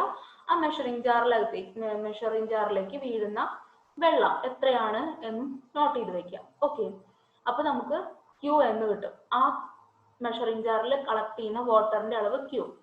ഇനി നമുക്ക് ഇതെങ്ങനെയാണ് ഈ ഒരു ഇൻസ്ട്രുമെന്റൽ സെറ്റപ്പിൽ നിന്ന് എങ്ങനെ നമുക്ക് കോഎഫിഷ്യന്റ് ഓഫ് പെർമിയബിലിറ്റി കണ്ടുപിടിക്കാമെന്ന് നോക്കാം. ഇത്രയാണ് നമുക്ക് ചെയ്യാനുള്ളത്. നമ്മള് ആ ഹൈറ്റ് ഡിഫറൻസും കണ്ടുപിടിച്ചു വെച്ചു, അതുപോലെ തന്നെ ലെങ്ത്തും കണ്ടുപിടിച്ചു, ടൈം നോക്കി വെച്ചു. ഓക്കെ, നോക്കുക. അക്കോർഡിംഗ് ടു ഡാർസീസ് ലോ നമുക്ക് പറയാം B is equal to K into I അല്ലെ. അപ്പൊ ഡിസ്ചാർജ് Q എന്ന് പറയുന്നത് ഏരിയ ഇൻറ്റു വെലോസിറ്റി ആണ്. So Q is equal to area into velocity. വെലോസിറ്റിനെ നമുക്ക് K into I എന്ന് എഴുതാം. ഐനെ നമുക്ക് എന്ത് എഴുതാം? H/L എന്ന് എഴുതാം. ആ ഹെഡ് ഡിഫറൻസ് നമ്മൾ നോക്കി വെച്ച ഡെൽറ്റ എച്ച് ഇല്ലേ, ആ ഹെഡ് ഡിഫറൻസ് ആണ് ഇവിടെ H/L എന്ന് കാണിക്കുന്നത്. Okay, here discharge can be calculated as volume of water collected Q divided by time interval T. നമുക്ക് ഈ ഡിസ്ചാർജ് എന്ന് പറയുന്നത് Q എന്ന് പറയുന്നത് നമ്മുടെ മെഷറിംഗ് ജാറിൽ കളക്ട് ചെയ്യുന്ന വെള്ളം ഉണ്ടല്ലോ, മെഷറിംഗ് ജാറിൽ കളക്ട് ചെയ്യുന്ന വെള്ളം Q എന്ന് ഡിനോട്ട് ചെയ്യാൻ പറഞ്ഞിട്ടില്ലേ, അതേ ഡിവൈഡഡ് ബൈ എത്ര ടൈം കൊണ്ടാണ് അത്രയും വെള്ളം കളക്ട് ചെയ്തത്, Q/T ചെയ്താൽ നമുക്ക് കിട്ടും. So permeability of soil sample എന്തായി മാറി? ഈ Qന് പകരം നമ്മളിവിടെ Q/T എന്ന് കൊടുക്കുകയാണ്. ഈ സ്മോൾ ലെറ്റർ Qന് പകരം ഇവിടെ നമ്മൾ Q/T കൊടുക്കുകയാണ്. സോ നമ്മുടെ ഇക്വേഷൻ എന്തായി മാറി? K is equal to QL/AHT. അപ്പോൾ കോൺസ്റ്റന്റ് ഹെഡ് പെർമിയബിലിറ്റി ടെസ്റ്റ് പ്രകാരം നമുക്ക് കിട്ടുന്ന coefficient of permeability K is equal to എന്താണ്? QL divide by AHT. ചിലപ്പോൾ ഇക്വേഷൻ എഴുതിയിട്ട് അതിന്റെ ഓരോ ടേംസ് എന്താണെന്ന് ചോദിക്കാം. അപ്പൊ ഇതിലെ ഓരോ ടേംസും Q എന്ന് പറഞ്ഞു കഴിഞ്ഞാൽ discharge, L is the length of sample, A is the area of cross section of the soil sample, H is the height level difference between two manometers. 2 manometers ഔട്ട്ലെറ്റും ഇൻലെറ്റിലെയും ഹെഡ് ഡിഫറൻസ് ആണ് H എന്ന് പറയുന്നത്. T is the time interval. Okay, അപ്പൊ അത്രയാണ് constant head permeability ടെസ്റ്റിൽ നമുക്ക് ചെയ്യുന്നത്. സിമ്പിൾ ആയിട്ട് ഞാൻ ഒന്നുകൂടെ പറയാം. നമുക്കൊരു മോൾഡ് ഉണ്ടായിരിക്കും. ആ മോൾഡിനെ പറയുന്ന പേരാണ് പെർമിയാമീറ്റർ. ആ ഇൻസ്ട്രുമെന്റൽ സെറ്റപ്പിന് പറയുന്ന പേരാണ് പെർമിയാമീറ്റർ. അതിനകത്തൊരു മോൾഡ് ഉണ്ട്. ആ മോൾഡിന്റെ ഡയമീറ്ററും ഏരിയയും നമ്മൾ കണ്ടുപിടിച്ച് വെക്കണം. അത് തന്നെയായിരിക്കും നമ്മുടെ സോയിൽ സാമ്പിളിന്റെയും ക്രോസ് സെക്ഷണൽ ഏരിയ ആയിട്ട് നമ്മൾ എടുക്കുക. ഇനി നമ്മൾ എന്ത് ചെയ്യണം? അതിനകത്തേക്ക് സോയിൽ ഫില്ല് ചെയ്യണം, സോയിൽ കോമ്പാക്ട് ചെയ്യണം. അതിനുശേഷം അതിന് മുകളിലും താഴെയും ആ പോറസ് ഡിസ്ക് വെക്കണം. പിന്നെ ഇൻലെറ്റ് ഔട്ട്ലെറ്റ് ഫെസിലിറ്റീസ് അതെല്ലാം അവിടെ ഉണ്ടായിരിക്കും. അതെല്ലാം ചെയ്തതിന് ശേഷം നമ്മളൊരു ടാപ്പ് യൂസ് ചെയ്തിട്ട് കോൺസ്റ്റന്റ് ആയിട്ട് അതിലേക്ക് വെള്ളം വീഴ്ത്തിക്കൊണ്ടിരിക്കുക, കണ്ടിന്യൂസ് ആയിട്ട് വെള്ളം വീഴ്ത്തിക്കൊണ്ടിരിക്കുക. അപ്പോൾ എന്താ സംഭവിക്കുക? ആ വെള്ളം ഇങ്ങനെ വന്ന് പോറസ് ഡിസ്കിലും കഴിഞ്ഞ് അതിന്റെ താഴെയുള്ള നമ്മുടെ മോൾഡിനകത്തുള്ള സോയിലിൽ കംപ്ലീറ്റ്ലി സാച്ചുറേറ്റഡ് ആക്കിയിട്ട് ഔട്ട്ലെറ്റിലൂടെ പുറത്തോട്ട് പോകും. അങ്ങനെ കുറച്ച് നേരം നമ്മൾ വെയിറ്റ് ചെയ്യുക, ഫ്ലോ സ്റ്റഡി ആക്കുന്നതിന് വേണ്ടി വെയിറ്റ് ചെയ്യുക. എന്നിട്ട് ഔട്ട്ലെറ്റിലും ഇൻലെറ്റിലും നമ്മൾ എന്ത് ചെയ്യണം? മാനോമീറ്റേഴ്സ് വെച്ചതിന് ശേഷം അത് രണ്ടും തമ്മിലുള്ള ഹെഡ് ഡിഫറൻസ് എത്രയാണെന്ന് നോക്കണം. ഓക്കെ, ഇതുപോലെ തന്നെ ലെങ്ത് ഓഫ് സോയിൽ സാമ്പിൾ, ആ മോൾഡിന്റെ ലെങ്ത് ഓഫ് സോയിൽ സാമ്പിൾ ലെങ്ത്തും കൂടെ മെഷർ ചെയ്ത് വെക്കുക. അതിനുശേഷം ഈ ഔട്ട്ലെറ്റിലൂടെ പോകുന്ന വെള്ളം ഉണ്ടല്ലോ, അതൊരു മെഷറിംഗ് ജാർ, ഒരു പെർട്ടിക്കുലർ ടൈം ഇന്റർവെല്ലിൽ എത്രത്തോളം വെള്ളം കിട്ടി എന്ന് നോട്ട് ചെയ്ത് വെക്കുക. എന്നിട്ട് ആസ് പെർ ദിസ് ഡെറിവേഷൻ നമ്മൾ ഇക്വേഷൻ ഡെറൈവ് ചെയ്ത് കണ്ടുപിടിച്ചിട്ട് ഇക്വേഷനിൽ സബ്സ്റ്റിറ്റ്യൂട്ട് ചെയ്ത് കഴിഞ്ഞാൽ നമുക്ക് എന്ത് കണ്ടുപിടിക്കാം? കോഎഫിഷ്യന്റ് ഓഫ് പെർമിയബിലിറ്റി കണ്ടുപിടിക്കാനായിട്ട് സാധിക്കും. ഇത് കോഴ്സ് ഗ്രെയിൻ സോയിൽസിൽ മാത്രമേ യൂസ് ചെയ്യാനായിട്ട് സാധിക്കുള്ളൂ. കാരണം നമ്മളിവിടെ ചെയ്യുന്നത് വെച്ചാൽ സോയിലിനെ കംപ്ലീറ്റ്ലി സാച്ചുറേറ്റ് ചെയ്തിട്ട് കോൺസ്റ്റന്റ് ആയിട്ടാണ് വെള്ളത്തിന് പിടിച്ചു വെക്കുന്നത്, അല്ലെ? അപ്പോ കോഴ്സ് ഗ്രെയിൻ സോയിൽസിലാണ് നമ്മൾ കോൺസ്റ്റന്റ് ഹെഡ് പെർമിയബിലിറ്റി ടെസ്റ്റ് ചെയ്യുന്നത്. ക്ലിയർ ആയല്ലോ? ഓക്കെ ആണോ?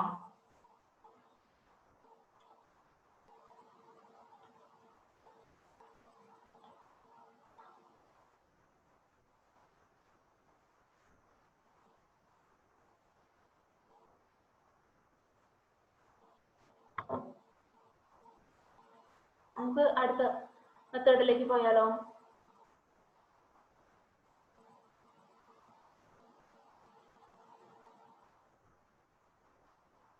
ഓക്കെ, അടുത്ത മെത്തേഡാണ് ഫോളിംഗ് ഹെഡ് അല്ലെങ്കിൽ വേരിയബിൾ ഹെഡ് പെർമിയബിലിറ്റി ടെസ്റ്റ്. അപ്പൊ ഇത് ഏതിലാ ചെയ്യാ? നമ്മൾ സാധാരണ ഇത് ചെയ്യുന്നത് പെർമിയബിലിറ്റി കുറഞ്ഞ, അതായത് ഫൈൻ ഗ്രെയിൻഡ് സോയിൽസിന്റെ കേസിലാണ് ഫോളിംഗ് ഹെഡ് അല്ലെങ്കിൽ വേരിയബിൾ ഹെഡ് പെർമിയബിലിറ്റി ടെസ്റ്റ് സാധാരണ ചെയ്യാറുള്ളത്. അത് എന്താണെന്ന് വെച്ചാൽ നമ്മൾ ഗ്രാജുവേറ്റഡ് ജാറിൽ വെള്ളം എടുക്കുന്നുണ്ട്, അല്ലെ? കോൺസ്റ്റന്റ് ഹെഡ് പെർമിയബിലിറ്റി ടെസ്റ്റിൽ ഗ്രാജുവേറ്റഡ് ജാറിൽ വെള്ളം എടുക്കുന്നുണ്ട്. അപ്പോൾ അത് എന്ന് പറഞ്ഞിട്ടുണ്ടെങ്കിൽ നമ്മൾ ഇവിടെ constant head permeability test use ചെയ്യാണ് എന്നുണ്ടെങ്കിൽ നമുക്ക് ഫൈൻ ആയിട്ടുള്ള പാർട്ടിക്കിൾസ് ആണ് നമ്മളിവിടെ യൂസ് ചെയ്യുന്നത്, അല്ലെ? ഫൈൻ ഗ്രെയിൻ സോയിലിന്റെ കേസിൽ നമ്മൾ കോൺസ്റ്റന്റ് ഹെഡ് പെർമിയബിലിറ്റി ടെസ്റ്റ് കൊണ്ടുവന്നു കഴിഞ്ഞിട്ടുണ്ടെങ്കിൽ ആ ഗ്രാജുവേറ്റഡ് ജാറിൽ വെള്ളം വീഴാൻ എത്ര നേരം എടുക്കും? നമുക്ക് കറക്റ്റ് ആയിട്ട് വളരെ ചെറിയ ക്വാണ്ടിറ്റി വെള്ളം നമുക്ക് കിട്ടുള്ളൂ. കാരണം ആ ഇപ്പൊ വളരെ ഫൈൻ ആയിട്ടുള്ള പാർട്ടിക്കിൾസ് ആയതുകൊണ്ട് തന്നെ തീരെ പെർമിയബിലിറ്റി ഇല്ല. അതിന് പെർമിയബിലിറ്റി വളരെ കുറവാണ്, നമ്മൾ നേരത്തെ പഠിച്ചു, അല്ലെ? ഫൈൻ ഗ്രെയിൻ പാർട്ടിക്കിൾസിന്. അതുകൊണ്ട് തന്നെ അതിലൂടെ വെള്ളം ഊർന്നിറങ്ങി ഇറങ്ങി ഇറങ്ങി ആ ഗ്രാജുവേറ്റഡ് ജാറിലേക്ക് വെള്ളം കളക്ട് ചെയ്യുക എന്ന് പറയുന്നത് വളരെ എത്ര സമയം വെയിറ്റ് ചെയ്താലും നമുക്ക് വളരെ കുറച്ച് വെള്ളം അതിലൂടെ കിട്ടുള്ളൂ. അതുകൊണ്ട് തന്നെ നമുക്ക് കറക്റ്റ് ആയിട്ട് മെഷർമെന്റ്സും കാര്യങ്ങളൊന്നും എടുക്കാനായിട്ട് സാധിക്കില്ല. അപ്പൊ അത്തരം കേസിലാണ് നമ്മൾ ഫോളിംഗ് ഹെഡ് പെർമിയബിലിറ്റി ടെസ്റ്റ് അല്ലെങ്കിൽ variable head permeability test use ചെയ്യുന്നത്.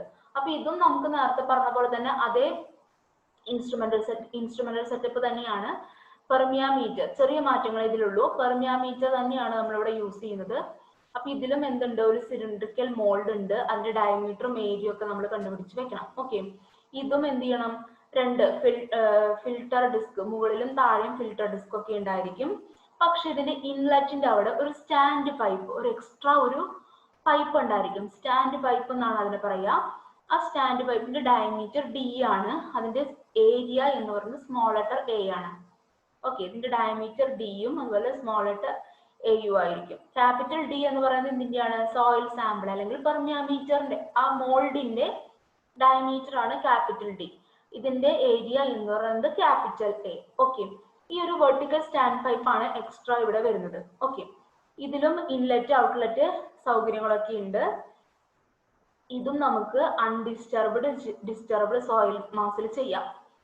നേരത്തെ പറഞ്ഞതുപോലെ തന്നെ നമ്മൾ ഫീൽഡ് കണ്ടീഷൻ ആക്കുന്നതിന് വേണ്ടിയിട്ട് ഈ പെർമിയോമീറ്ററിൽ സോയിൽ സാമ്പിൾ എടുത്തതിന് ശേഷം നമ്മൾ ടാമ്പ് ചെയ്യണം, കോമ്പാക്ട് ചെയ്യണം. ഫീൽഡിൽ അതേ സിമിലർ ആയിട്ടുള്ള ബൾക്ക് ഡെൻസിറ്റി കിട്ടുന്നതിന് വേണ്ടിയിട്ട് ടാമ്പ് ചെയ്യണം എന്നൊക്കെ പറഞ്ഞു അല്ലേ? നേരത്തെ പറഞ്ഞതുപോലെ തന്നെ വ്യത്യാസമൊന്നുമില്ല. നേരത്തെ എടുത്ത പോലെ തന്നെ നമ്മൾ ചെയ്യുന്നതിന് മാത്രമേ വ്യത്യാസമുള്ളൂ. അപ്പൊ നമ്മൾ ഈ എക്സ്പെരിമെന്റ് ചെയ്യാൻ തുടങ്ങുന്നതിന് മുന്നേ നമ്മൾ എന്ത് ചെയ്യണം? ഈ സ്റ്റാൻഡ് പൈപ്പ് ഫില്ല് ചെയ്യുക. സ്റ്റാൻഡ് പൈപ്പ് ഫില്ല് ചെയ്തതിന് ശേഷം നമ്മുടെ ഈ സോയിലിലൂടെ വെള്ളം മൂവ് ചെയ്യുന്നതിനായിട്ട് സമയം കൊടുക്കുക. കാരണം ഇതിനെ സാച്ചുറേറ്റഡ് ആക്കുന്നതിന് വേണ്ടി, മൂവ് ചെയ്യുന്നതിന് വേണ്ടി സമയം കൊടുക്കുക. എന്നിട്ട് എന്നാലേ നമുക്ക് കുറച്ച് നേരത്തെ ചെയ്തില്ലേ നമ്മൾ, അതുപോലെ തന്നെ സ്റ്റഡി ആയിട്ടുള്ള ഒരു ഫ്ലോ കിട്ടുന്നതിന് വേണ്ടിയിട്ട് സ്റ്റാൻഡ് പൈപ്പ് ഫില്ല് ചെയ്യുക. അപ്പൊ ഫില്ല് ചെയ്തിട്ട് കുറച്ച് നേരം നമ്മൾ വെയിറ്റ് ചെയ്യുക. അപ്പൊ ഈ സ്റ്റാൻഡ് പൈപ്പിലുള്ള വെള്ളം ഇറങ്ങി നമ്മുടെ സോയിലിന്റെ കംപ്ലീറ്റ് പോർഷനിൽ എത്തുന്നത് വരെ നമ്മൾ വെയിറ്റ് ചെയ്യാം. എന്നിട്ട് ഈ ഔട്ട്ലെറ്റിലുള്ള നോബ്, അവിടെ ഒരു വാൽവ് ഔട്ട്ലെറ്റും ഇൻലെറ്റിലും ഒക്കെ ഒരു നോബ് ഉണ്ടായിരിക്കും. ആ നോബ് വെച്ച് നമ്മൾ ക്ലോസ് ചെയ്യാം. ക്ലോസ് ചെയ്ത് കഴിഞ്ഞിട്ടുണ്ടെങ്കിൽ ഇപ്പൊ സ്റ്റാൻഡ് പൈപ്പിലെ വെള്ളം കുറഞ്ഞിട്ടുണ്ടായിരിക്കും അല്ലെ? കാരണം ഇത് താഴോട്ട് ഇറങ്ങി പോയിട്ടുണ്ട്. അപ്പൊ നമ്മൾ ഇത് എന്ത് ചെയ്യണം? ഒന്നുകൂടെ റീഫിൽ ചെയ്യാം. സ്റ്റാൻഡ് പൈപ്പ് ഒന്നുകൂടെ റീഫിൽ ചെയ്യാം. അപ്പൊ ഇതില് ഈ സ്റ്റാൻഡ് പൈപ്പില് വെള്ളം എന്ന് പറയുന്നത് ഈ വാട്ടറിന്റെ എനർജിയാണ് കാണിച്ചു തരുന്നത്. Head or energy of the water ആണ് സ്റ്റാൻഡ് പൈപ്പിലുള്ള ഈ വെള്ളത്തിന്റെ ഹൈറ്റ് നമുക്ക് കാണിച്ചു തരുന്നത് അല്ലെ? ഇനി ഇവിടെ എനർജി ലോസ് ഒന്നുമില്ല, അല്ലെങ്കിൽ അത് നെഗ്ലിജിബിൾ ആണെന്ന് നമ്മൾ കൺസിഡർ ചെയ്യുകയാണ്. കാരണം എന്താണെന്ന് വെച്ചാല് വളരെ മൈന്യൂട്ട് ആയിട്ടാണ് ഇതിലൂടെ പെർമിയബിലിറ്റി ഉണ്ടാകുന്നത്, വെള്ളം പാസ് ചെയ്തു പോകുന്നത്. അതുകൊണ്ട് തന്നെ ഇവിടുത്തെ ഹെഡ് ലോസ് നെഗ്ലിജിബിൾ ആയിട്ട് നമ്മൾ കൺസിഡർ ചെയ്യാണ്. അപ്പൊ നമ്മൾ ഇവിടെ ഒരു ഇൻലെറ്റിൽ ഒരു മാനോമീറ്റർ കണക്ട് ചെയ്യുകയാണെങ്കിൽ ഇൻലെറ്റിൽ നമ്മളൊരു മാനോമീറ്റർ കണക്ട് ചെയ്യുകയാണെങ്കിൽ ഈ സ്റ്റാൻഡ് പൈപ്പിലുള്ള അതേ ഹൈറ്റിൽ തന്നെ വെള്ളം എത്തുള്ളൂ. കാരണം ഹെഡ് ലോസ് വളരെ കുറവാണ്. അതുകൊണ്ട് തന്നെ ഇവിടെ ഒരു മാനോമീറ്റർ, നമ്മൾ നേരത്തെ പറഞ്ഞതുപോലെ മാനോമീറ്റർ ഇവിടെ കണക്ട് ചെയ്യുകയാണെങ്കിൽ തന്നെ ഇവിടെയുള്ള ഹൈറ്റ് എന്ന് പറയുന്നത് സ്റ്റാൻഡ് പൈപ്പിന്റെ അതേ ഹൈറ്റ് ആയിരിക്കും. ഓക്കെ, ഇനി നമ്മൾ ഇവിടെ ഈ താഴെയുള്ള ഭാഗത്ത് ഔട്ട്ലെറ്റിൽ നമ്മൾ നേരത്തെ മാനോമീറ്റർ കണക്ട് ചെയ്തിരുന്നു അല്ലെ? ഈ ഔട്ട്ലെറ്റിൽ മാനോമീറ്റർ കണക്ട് ചെയ്യാണ് എന്നുണ്ടെങ്കിൽ ഇവിടെ നമുക്ക് ഗ്രാജുവേറ്റഡ് ജാർ എന്ന് പറയുന്നത്, ഞാൻ ഒരു ഇത് കാണിക്കാം. ഇവിടെ നമ്മളൊരു ടബ് ലൈക്ക് ഇവിടെ ഒരു കണ്ടെയ്നർ വെച്ചിട്ടുണ്ട്, വെള്ളമുള്ള ഒരു കണ്ടെയ്നർ അല്ലെ? അപ്പൊ ഇവിടെ നമ്മൾ മെഷർമെന്റ് എടുക്കുന്നതെന്ന് വെച്ചാൽ ഇതാണ് നമ്മൾ ഡാറ്റം ലെവലായിട്ട് എടുക്കുന്നത്. ഓക്കെ, ഈ ഒരു പോർഷൻ ഇവിടെ ഈ റെഡ് കളറിൽ നിങ്ങൾ കാണുന്ന ലൈനില്ലേ, ഔട്ട്ലെറ്റിന്റെ ആ ഭാഗത്തെയാണ് നമ്മൾ ഡാറ്റം ഹെഡ് ആയിട്ട് എടുക്കുന്നത്. അവിടുത്തെ ഹെഡ് 0 ആയിട്ടാണ് എടുക്കുന്നത്. ഹെഡ് ലോസ് വളരെ നെഗ്ലിജിബിൾ ആണ്, കുറവാണ്. അതുകൊണ്ട് നെഗ്ലിജിബിൾ ആണെന്ന് നമ്മൾ പറഞ്ഞിട്ടുണ്ടായിരുന്നു അല്ലെ? സോ ഡാറ്റം ഹെഡ് 0 ആയിട്ടാണ് ഉള്ളത്. അതായത് ഔട്ട്ലെറ്റിലെ ഹെഡ് എന്ന് പറയുന്നത് നമ്മൾ 0 ആയിട്ടാണ് എപ്പോഴും എടുക്കുന്നത്. സോ ഹൈഡ്രോളിക് ഗ്രേഡിയന്റ് എന്ന് പറയുന്നത് H/L, അതായത് ഇൻലെറ്റിലെ ഹെഡ് ഡിവൈഡഡ് ബൈ ലെങ്ത് ആണ്. അങ്ങനെയാണ് നമ്മൾ എപ്പോഴും ഹൈഡ്രോളിക് ഗ്രേഡിയന്റിനെ എടുക്കുന്നത്. ഓക്കെ, ഇനി നമ്മളിവിടെ ചെയ്യുന്നതെന്ന് വെച്ചാല് നമ്മുടെ ഔട്ട്ലെറ്റ് നോബ് നമ്മൾ ഓപ്പൺ ചെയ്യുകയാണെന്നുണ്ടെങ്കിൽ വെള്ളം പുറത്തോട്ട് വരാനായിട്ട് തുടങ്ങും അല്ലെ? വെള്ളം പുറത്തോട്ട് വരാനായിട്ട് തുടങ്ങും. അപ്പൊ നമ്മളിവിടെ ഒരു ഗ്രാജുവേറ്റഡ് ജാർ വെച്ചിട്ട് ഈ ഔട്ട്ലെറ്റ് ഓപ്പൺ ചെയ്തിട്ടുണ്ടെങ്കിൽ ഇതിലുള്ള വാട്ടർ ഇതിലേക്ക്, ഇവിടെ സ്റ്റാൻഡ് പൈപ്പിലെ വെള്ളം കുറഞ്ഞും വരും. അതിങ്ങനെ താഴോട്ട് വന്ന് ഈ കണ്ടെയ്നർ, ഈ ടബ് ലൈക്ക് കണ്ടെയ്നറിൽ നിന്നുള്ള വെള്ളം ഇവിടെയുള്ള ഈ മെഷറിംഗ് ജാറിലേക്ക് കിട്ടുകയും ചെയ്യും. അപ്പോൾ ഇതിലെ കിട്ടുന്ന ആ വെള്ളത്തിന്റെ അളവ് Q ആയിട്ട് എടുക്കുക. ടൈം ഇന്റർവെൽ എല്ലാം നമ്മൾ നോക്കി വെക്കുക. ഓക്കെ, അപ്പൊ നമുക്ക് ആദ്യം ഉണ്ടായിരുന്ന ലെവൽ H1 ആയിരുന്നു. പിന്നെ നമ്മൾ ഔട്ട്ലെറ്റിലെ വെള്ളം തുറന്നിട്ടപ്പോൾ എന്ത് സംഭവിച്ചു? ആ വാട്ടർ ലെവൽ താഴ്ന്ന് H2 എന്നുള്ള ലെവലിലേക്ക് എത്തി. ഓക്കെ, ആദ്യം H1 എന്നുള്ള ഹൈറ്റില് വെള്ളം ഉണ്ടായിരുന്നു. പിന്നീട് നമ്മൾ എന്ത് ചെയ്തു? ഇതിന്റെ ഇൻലെറ്റ് ഔട്ട്ലെറ്റ് ഓപ്പൺ ചെയ്തിട്ട് ഈ കണ്ടെയ്നറിലൂടെയുള്ള വെള്ളം ഈ മെഷറിംഗ് ജാറിലേക്ക് കളക്ട് ചെയ്യാനായിട്ട് തുടങ്ങി for a particular time interval. അപ്പൊ T1 എന്ന സമയത്ത് ഇതിന്റെ ഹെഡ് H1 ആയിരുന്നു. അതുപോലെ T2 എന്ന സമയത്ത് ഇതിന്റെ ഹെഡ് എന്തായി മാറി? H2 ആയി മാറി. അപ്പൊ ഇവിടെ നമുക്ക് H1 ഉം H2 ഉണ്ട്. H1 എന്ന് പറയുന്നത് T1 ഉള്ള സമയത്തെ ഹെഡാണ്. H2 എന്ന് പറയുന്നത് T2 എന്ന സമയത്തുള്ള ഹെഡാണ്. ഓക്കെ, ഇനി ലെങ്ത് ഓഫ് സോയിൽ സാമ്പിൾ ആണ് L. അതുപോലെ ഇതിൽ നിന്ന് കിട്ടുന്ന വെള്ളത്തിന്റെ അളവാണ് Q.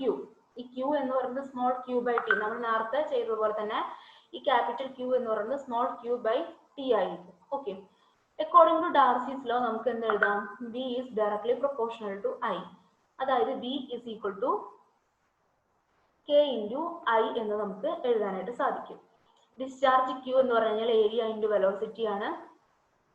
സോ വെലോസിറ്റിക്ക് പകരം നമുക്ക് K into I എന്ന് എഴുതാം. I എന്ന് പറഞ്ഞാൽ നമുക്കറിയാം H by L ആണെന്ന് അറിയാം. ഇനി കണ്ടിന്യൂറ്റി ഇക്വേഷൻ വെച്ച് നമുക്ക് പറയാം volume of water dropped in stand pipe in time dt is equal to volume of water collected in jar in time dt. അതായത് ഇത് നമ്മുടെ സ്റ്റാൻഡ് പൈപ്പ് ആണല്ലേ. സ്റ്റാൻഡ് പൈപ്പിന്റെ ഏരിയ ആണ് 5/4 into small d square area. ഇനി അതിലൊരു level difference ഉണ്ടാകുന്നുണ്ടല്ലോ. H1 ഹൈറ്റിൽ നിന്ന് H2 ഹൈറ്റിലേക്ക് മാറുന്നുണ്ട്. അപ്പോൾ ഒരു ലെവൽ ഡിഫറൻസ് ഉണ്ടാകുന്നുണ്ട്, അതാണ് DH. അപ്പോൾ ഈ സ്റ്റാൻഡ് പൈപ്പിലെ എത്രത്തോളം വെള്ളം, എത്ര ക്വാണ്ടിറ്റി വെള്ളം ഡ്രോപ്പ് ചെയ്തു, താഴ്ന്നു എന്ന് പറയുന്നത് ഈ സ്റ്റാൻഡ് പൈപ്പിൽ എത്ര വെള്ളം കുറഞ്ഞോ ആ വെള്ളമാണ് നമുക്ക് മെഷറിംഗ് ജാറിൽ കളക്ട് ചെയ്യുന്നത്. ക്ലിയർ ആണോ? നമ്മുടെ സ്റ്റാൻഡ് പൈപ്പിൽ ഒരു പെർട്ടിക്കുലർ ഹൈറ്റില്, ഒരു H1 ഹൈറ്റില് വെള്ളം ഉണ്ടായിരുന്നു അല്ലെ. നമ്മൾ ഔട്ട്ലെറ്റിലെ നോബ് തുറന്നിട്ടപ്പോൾ എന്താ സംഭവിച്ചത്? വെള്ളം അതിലൂടെ താഴ്ന്നിറങ്ങി താഴെയുള്ള സൈഡിൽ നമ്മൾ കണ്ടെയ്നറിന്റെ അടുത്ത് വെച്ചിട്ടുള്ള മെഷറിംഗ് ജാറിലേക്ക് വെള്ളം കളക്ട് ചെയ്യാനായിട്ട് തുടങ്ങി. അപ്പൊ ഈ സ്റ്റാൻഡ് പൈപ്പിലൂടെ എത്ര വെള്ളം താഴുന്നോ അത്രയും വെള്ളമാണ് നമ്മുടെ മെഷറിംഗ് ജാറിൽ നമുക്ക് കിട്ടുന്നത്. അപ്പോൾ കണ്ടിന്യൂറ്റി ഇക്വേഷൻ പ്രകാരം നമുക്ക് അതിനെ ഇക്വേറ്റ് ചെയ്യാം. അപ്പൊ ഈ സ്റ്റാൻഡ് പൈപ്പിലുള്ള വെള്ളം എന്ന് പറയുന്നത് കുറയാണ് ചെയ്തത്, ഡിക്രീസ് ചെയ്യാണ് ചെയ്യുന്നത്. അത് ഇൻഡിക്കേറ്റ് ചെയ്യുന്നതിന് വേണ്ടിയിട്ടാണ് നമ്മുടെ മൈനസ് സൈൻ യൂസ് ചെയ്യുന്നത്. Okay, volume of water dropped in stand pipe in time dt is equal to volume of water collected in jar in time dt. അപ്പോൾ സ്റ്റാൻഡ് പൈപ്പിൽ എത്രത്തോളം വെള്ളം താഴോട്ട് പോയി എന്ന് പറഞ്ഞാൽ ഏരിയ ഇൻറ്റു ആ ഹൈറ്റ് DH. ഓക്കെ, അപ്പൊ minus A into DH is equal to volume of water collected in jar. അതെന്ന് പറയുന്നത് Q ആണ് അല്ലെ. ക്വാണ്ടിറ്റി ഓഫ് വാട്ടർ Q ആയിരുന്നു. അതിൽ നമുക്ക് എങ്ങനെ എഴുതാം? Q into small Q into dt എന്ന് എഴുതാം. Okay, minus A DH is equal to Q into dt. ഇനി Q എന്താണെന്ന് നമുക്കറിയാലോ, AK into H by L നമ്മളിവിടെ കണ്ടുപിടിച്ച് വെച്ചിട്ടുണ്ട്. AK into H by L ആണ് സ്മോൾ Q എന്ന് പറയുന്നത്. ഓക്കെ, ഇനി നമ്മൾ ഇതിനെ റീഅറേഞ്ച് ചെയ്യാണ്. AK dt by AL is equal to minus DH by H. AK dt by AL is equal to minus DH by H. നമ്മൾ ഒരേ വേരിയബിളിന് ഒരേപോലെ മാറ്റി. എന്നിട്ട് എന്ത് ചെയ്തു? ഈ ഒരു പോർഷനിലെ ലെഫ്റ്റ് സൈഡില് കോൺസ്റ്റന്റ് ആയിട്ടുള്ള ടേംസ് ഏതൊക്കെയാണ്? A എന്ന് പറയുന്നത് എന്താണ്? നമ്മുടെ സോയിൽ സാമ്പിളിന്റെ ക്രോസ് സെക്ഷണൽ ഏരിയ ആണ് അല്ലെ. അത് കോൺസ്റ്റന്റ് ആണ്, അത് മാറുമോ? മാറില്ല. K എന്ന് പറഞ്ഞ കോഎഫിഷ്യന്റ് ഓഫ് പെർമിബിലിറ്റി ആണ്, അതും വേരിയബിൾ അല്ല, മാറുന്നില്ല, അതും കോൺസ്റ്റന്റ് ആണ്. അപ്പൊ AK divide by small a എന്ന് പറയുന്നത് സ്റ്റാൻഡ് പൈപ്പിന്റെ ഏരിയ ആണ്, അതിനും മാറ്റമൊന്നും സംഭവിക്കുന്നില്ല. അപ്പൊ divide by A into L എന്ന് പറഞ്ഞു കഴിഞ്ഞാൽ ആ ലെങ്ത് ഓഫ് സോയിൽ സാമ്പിൾ, അതിനും മാറ്റം സംഭവിക്കുന്നില്ല. എന്താണ് മാറുന്നത്? DT ആണ് അവിടുത്തെ variable. So AK by AL into integral DT. എവിടെ മുതൽ എവിടെ വരിക? T1 to T2. T1 എന്നുള്ള സമയത്ത് ഹെഡാണ് H1, T2 എന്നുള്ള സമയത്ത് ഹെഡാണ് H2. അതുകൊണ്ടാണ് T1 എന്ന സമയം മുതൽ T2 എന്നുള്ള സമയം വരെയാണ് നമുക്ക് വേരിയബിൾ അവിടെ ഒരു മാറ്റം ഉണ്ടാകുന്നത്. Which is equal to minus constant ആണ്, പുറത്തോട്ടെടുത്തു, ഇന്റഗ്രൽ DH ബൈ H. അപ്പൊ H എവിടെ മുതൽ എവിടെ വരെ മാറുക? H1 to H2. ഇനി ഇതിനെ നമ്മൾ എന്ത് ചെയ്യണം? ഇന്റഗ്രേറ്റ് ചെയ്യണം. അപ്പൊ നമുക്ക് എന്ത് വരും? AK by AL into T2 minus T1 upper limit minus lower limit is equal to log to the base E into H1 by H2. 1 by H ആണ് അല്ലെ. So log H1 by H2 എന്ന് നമുക്ക് കിട്ടി. Clear ആയോ? Okay, ഇനി K is equal to എന്ത് സംഭവിച്ചു? AL by AT log to the base E into H1 by H2. H1 by H2. ഇവിടെ H2 മൈനസ് H1 എന്നാണ് വരേണ്ടത്. അപ്പോൾ ഇവിടെ മൈനസ് ഉണ്ട് അല്ലേ, അത് കളയുന്നതിന് വേണ്ടിയിട്ടാണ് നമ്മൾ H1 by H2 എന്ന് എഴുതിയത് കേട്ടോ. കൺഫ്യൂഷൻ ആവണ്ട. ഈ മൈനസ് ഇവിടെ H2 by H1 എന്നായിരുന്നു. അത് മൈനസ് സൈൻ കളയുന്നതിന് പകരം നമ്മൾ എന്ത് ചെയ്തു, h1/h2 എന്ന് എഴുതി. അപ്പൊ ഇക്വേഷൻ എന്താണ്, k is equal to al/at into log to the base e into h1/h2. ഇനി ഈ ബേസ് ഇവിടെ log to the base e ആണ്, അതിന് 10 ആക്കുന്നതിന് വേണ്ടിയിട്ട് നമ്മൾ 2.303 കൊണ്ട് മൾട്ടിപ്ലൈ ചെയ്യുന്നു. So k is equal to 2.303 al/at into log to the base, ഇവിടെ e ആയിരിക്കില്ല കേട്ടോ, 10 ആണേ, നമ്മൾ മാറ്റിയല്ലോ അല്ലെ, ഇത് e അല്ല, അത് 10 ആണ് കേട്ടോ.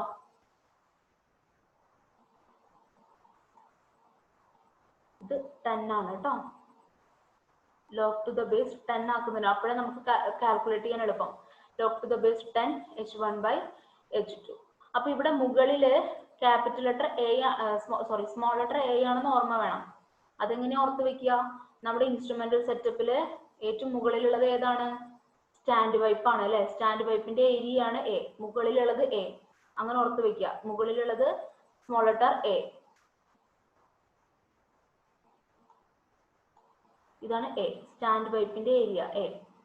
അതിന് താഴെയാണ് നമ്മൾ മോൾഡ് വെക്കുന്നത് അല്ലെ, ആ മോൾഡിനകത്തുള്ള സോയിലിന്റെ ഏരിയ ആണ് ക്യാപിറ്റൽ എ, അപ്പൊ അത് അടിയിലാണ്, സ്റ്റാൻഡ് പൈപ്പാണ് മുകളിൽ, അപ്പൊ അതിന്റെ ഏരിയ മുകളിൽ വരണം, അങ്ങനെ ഓർത്ത് വെക്കുക, മാറിപ്പോകരുത് കേട്ടോ ഇക്വേഷൻ.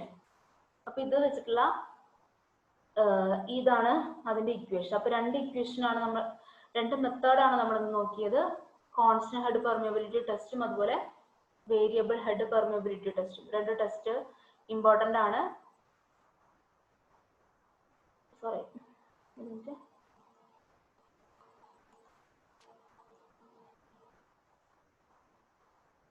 നമുക്ക് ഇമ്പോർട്ടന്റ് ആയിട്ടുള്ള സിലബസിൽ പറയുന്ന രണ്ട് മെത്തേഡാണ്, കോൺസ്റ്റന്റ് ഹെഡ് പെർമിയബിലിറ്റി ടെസ്റ്റും അതുപോലെ വേരിയബിൾ ഹെഡ് പെർമിയബിലിറ്റി ടെസ്റ്റും. അപ്പൊ ഇതാണ് രണ്ട് ടെസ്റ്റ്. ടെസ്റ്റ് രണ്ടും സിമ്പിൾ ആണ്, നിങ്ങൾ ഒരുപാട് ഉണ്ട്, സ്ലൈഡിൽ ഒരുപാട് ഉണ്ട് എന്ന് ആലോചിച്ച് ടെൻഷൻ അടിക്കേണ്ട, പ്രൊസീജിയർ വളരെ സിമ്പിൾ ആണ്.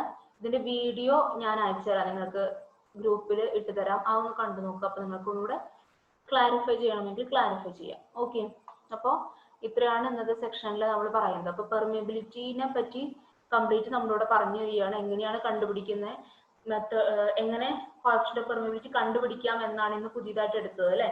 അതിൽ കോൺസ്റ്റന്റ് ഹെഡ് പെർമിയബിലിറ്റി ടെസ്റ്റും വേരിയബിൾ ഹെഡ് പെർമിയബിലിറ്റി ടെസ്റ്റും രണ്ടിലും ഇക്വേഷൻസ് ഒക്കെ ഒന്ന് ഓർത്ത് വെക്കണം, പഠിച്ചു വെക്കണം കേട്ടോ. ഓക്കെ, അപ്പൊ ഞാൻ വൈൻഡ് അപ്പ് ചെയ്യാണ്. ലൈവ് ചാറ്റിൽ എല്ലാവരും അറ്റൻഡൻസ് സ്റ്റാർട്ട് ചെയ്യും.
ഓക്കെ, ഞാൻ വൈൻഡ് അപ്പ് ചെയ്യാണ്. Thank you.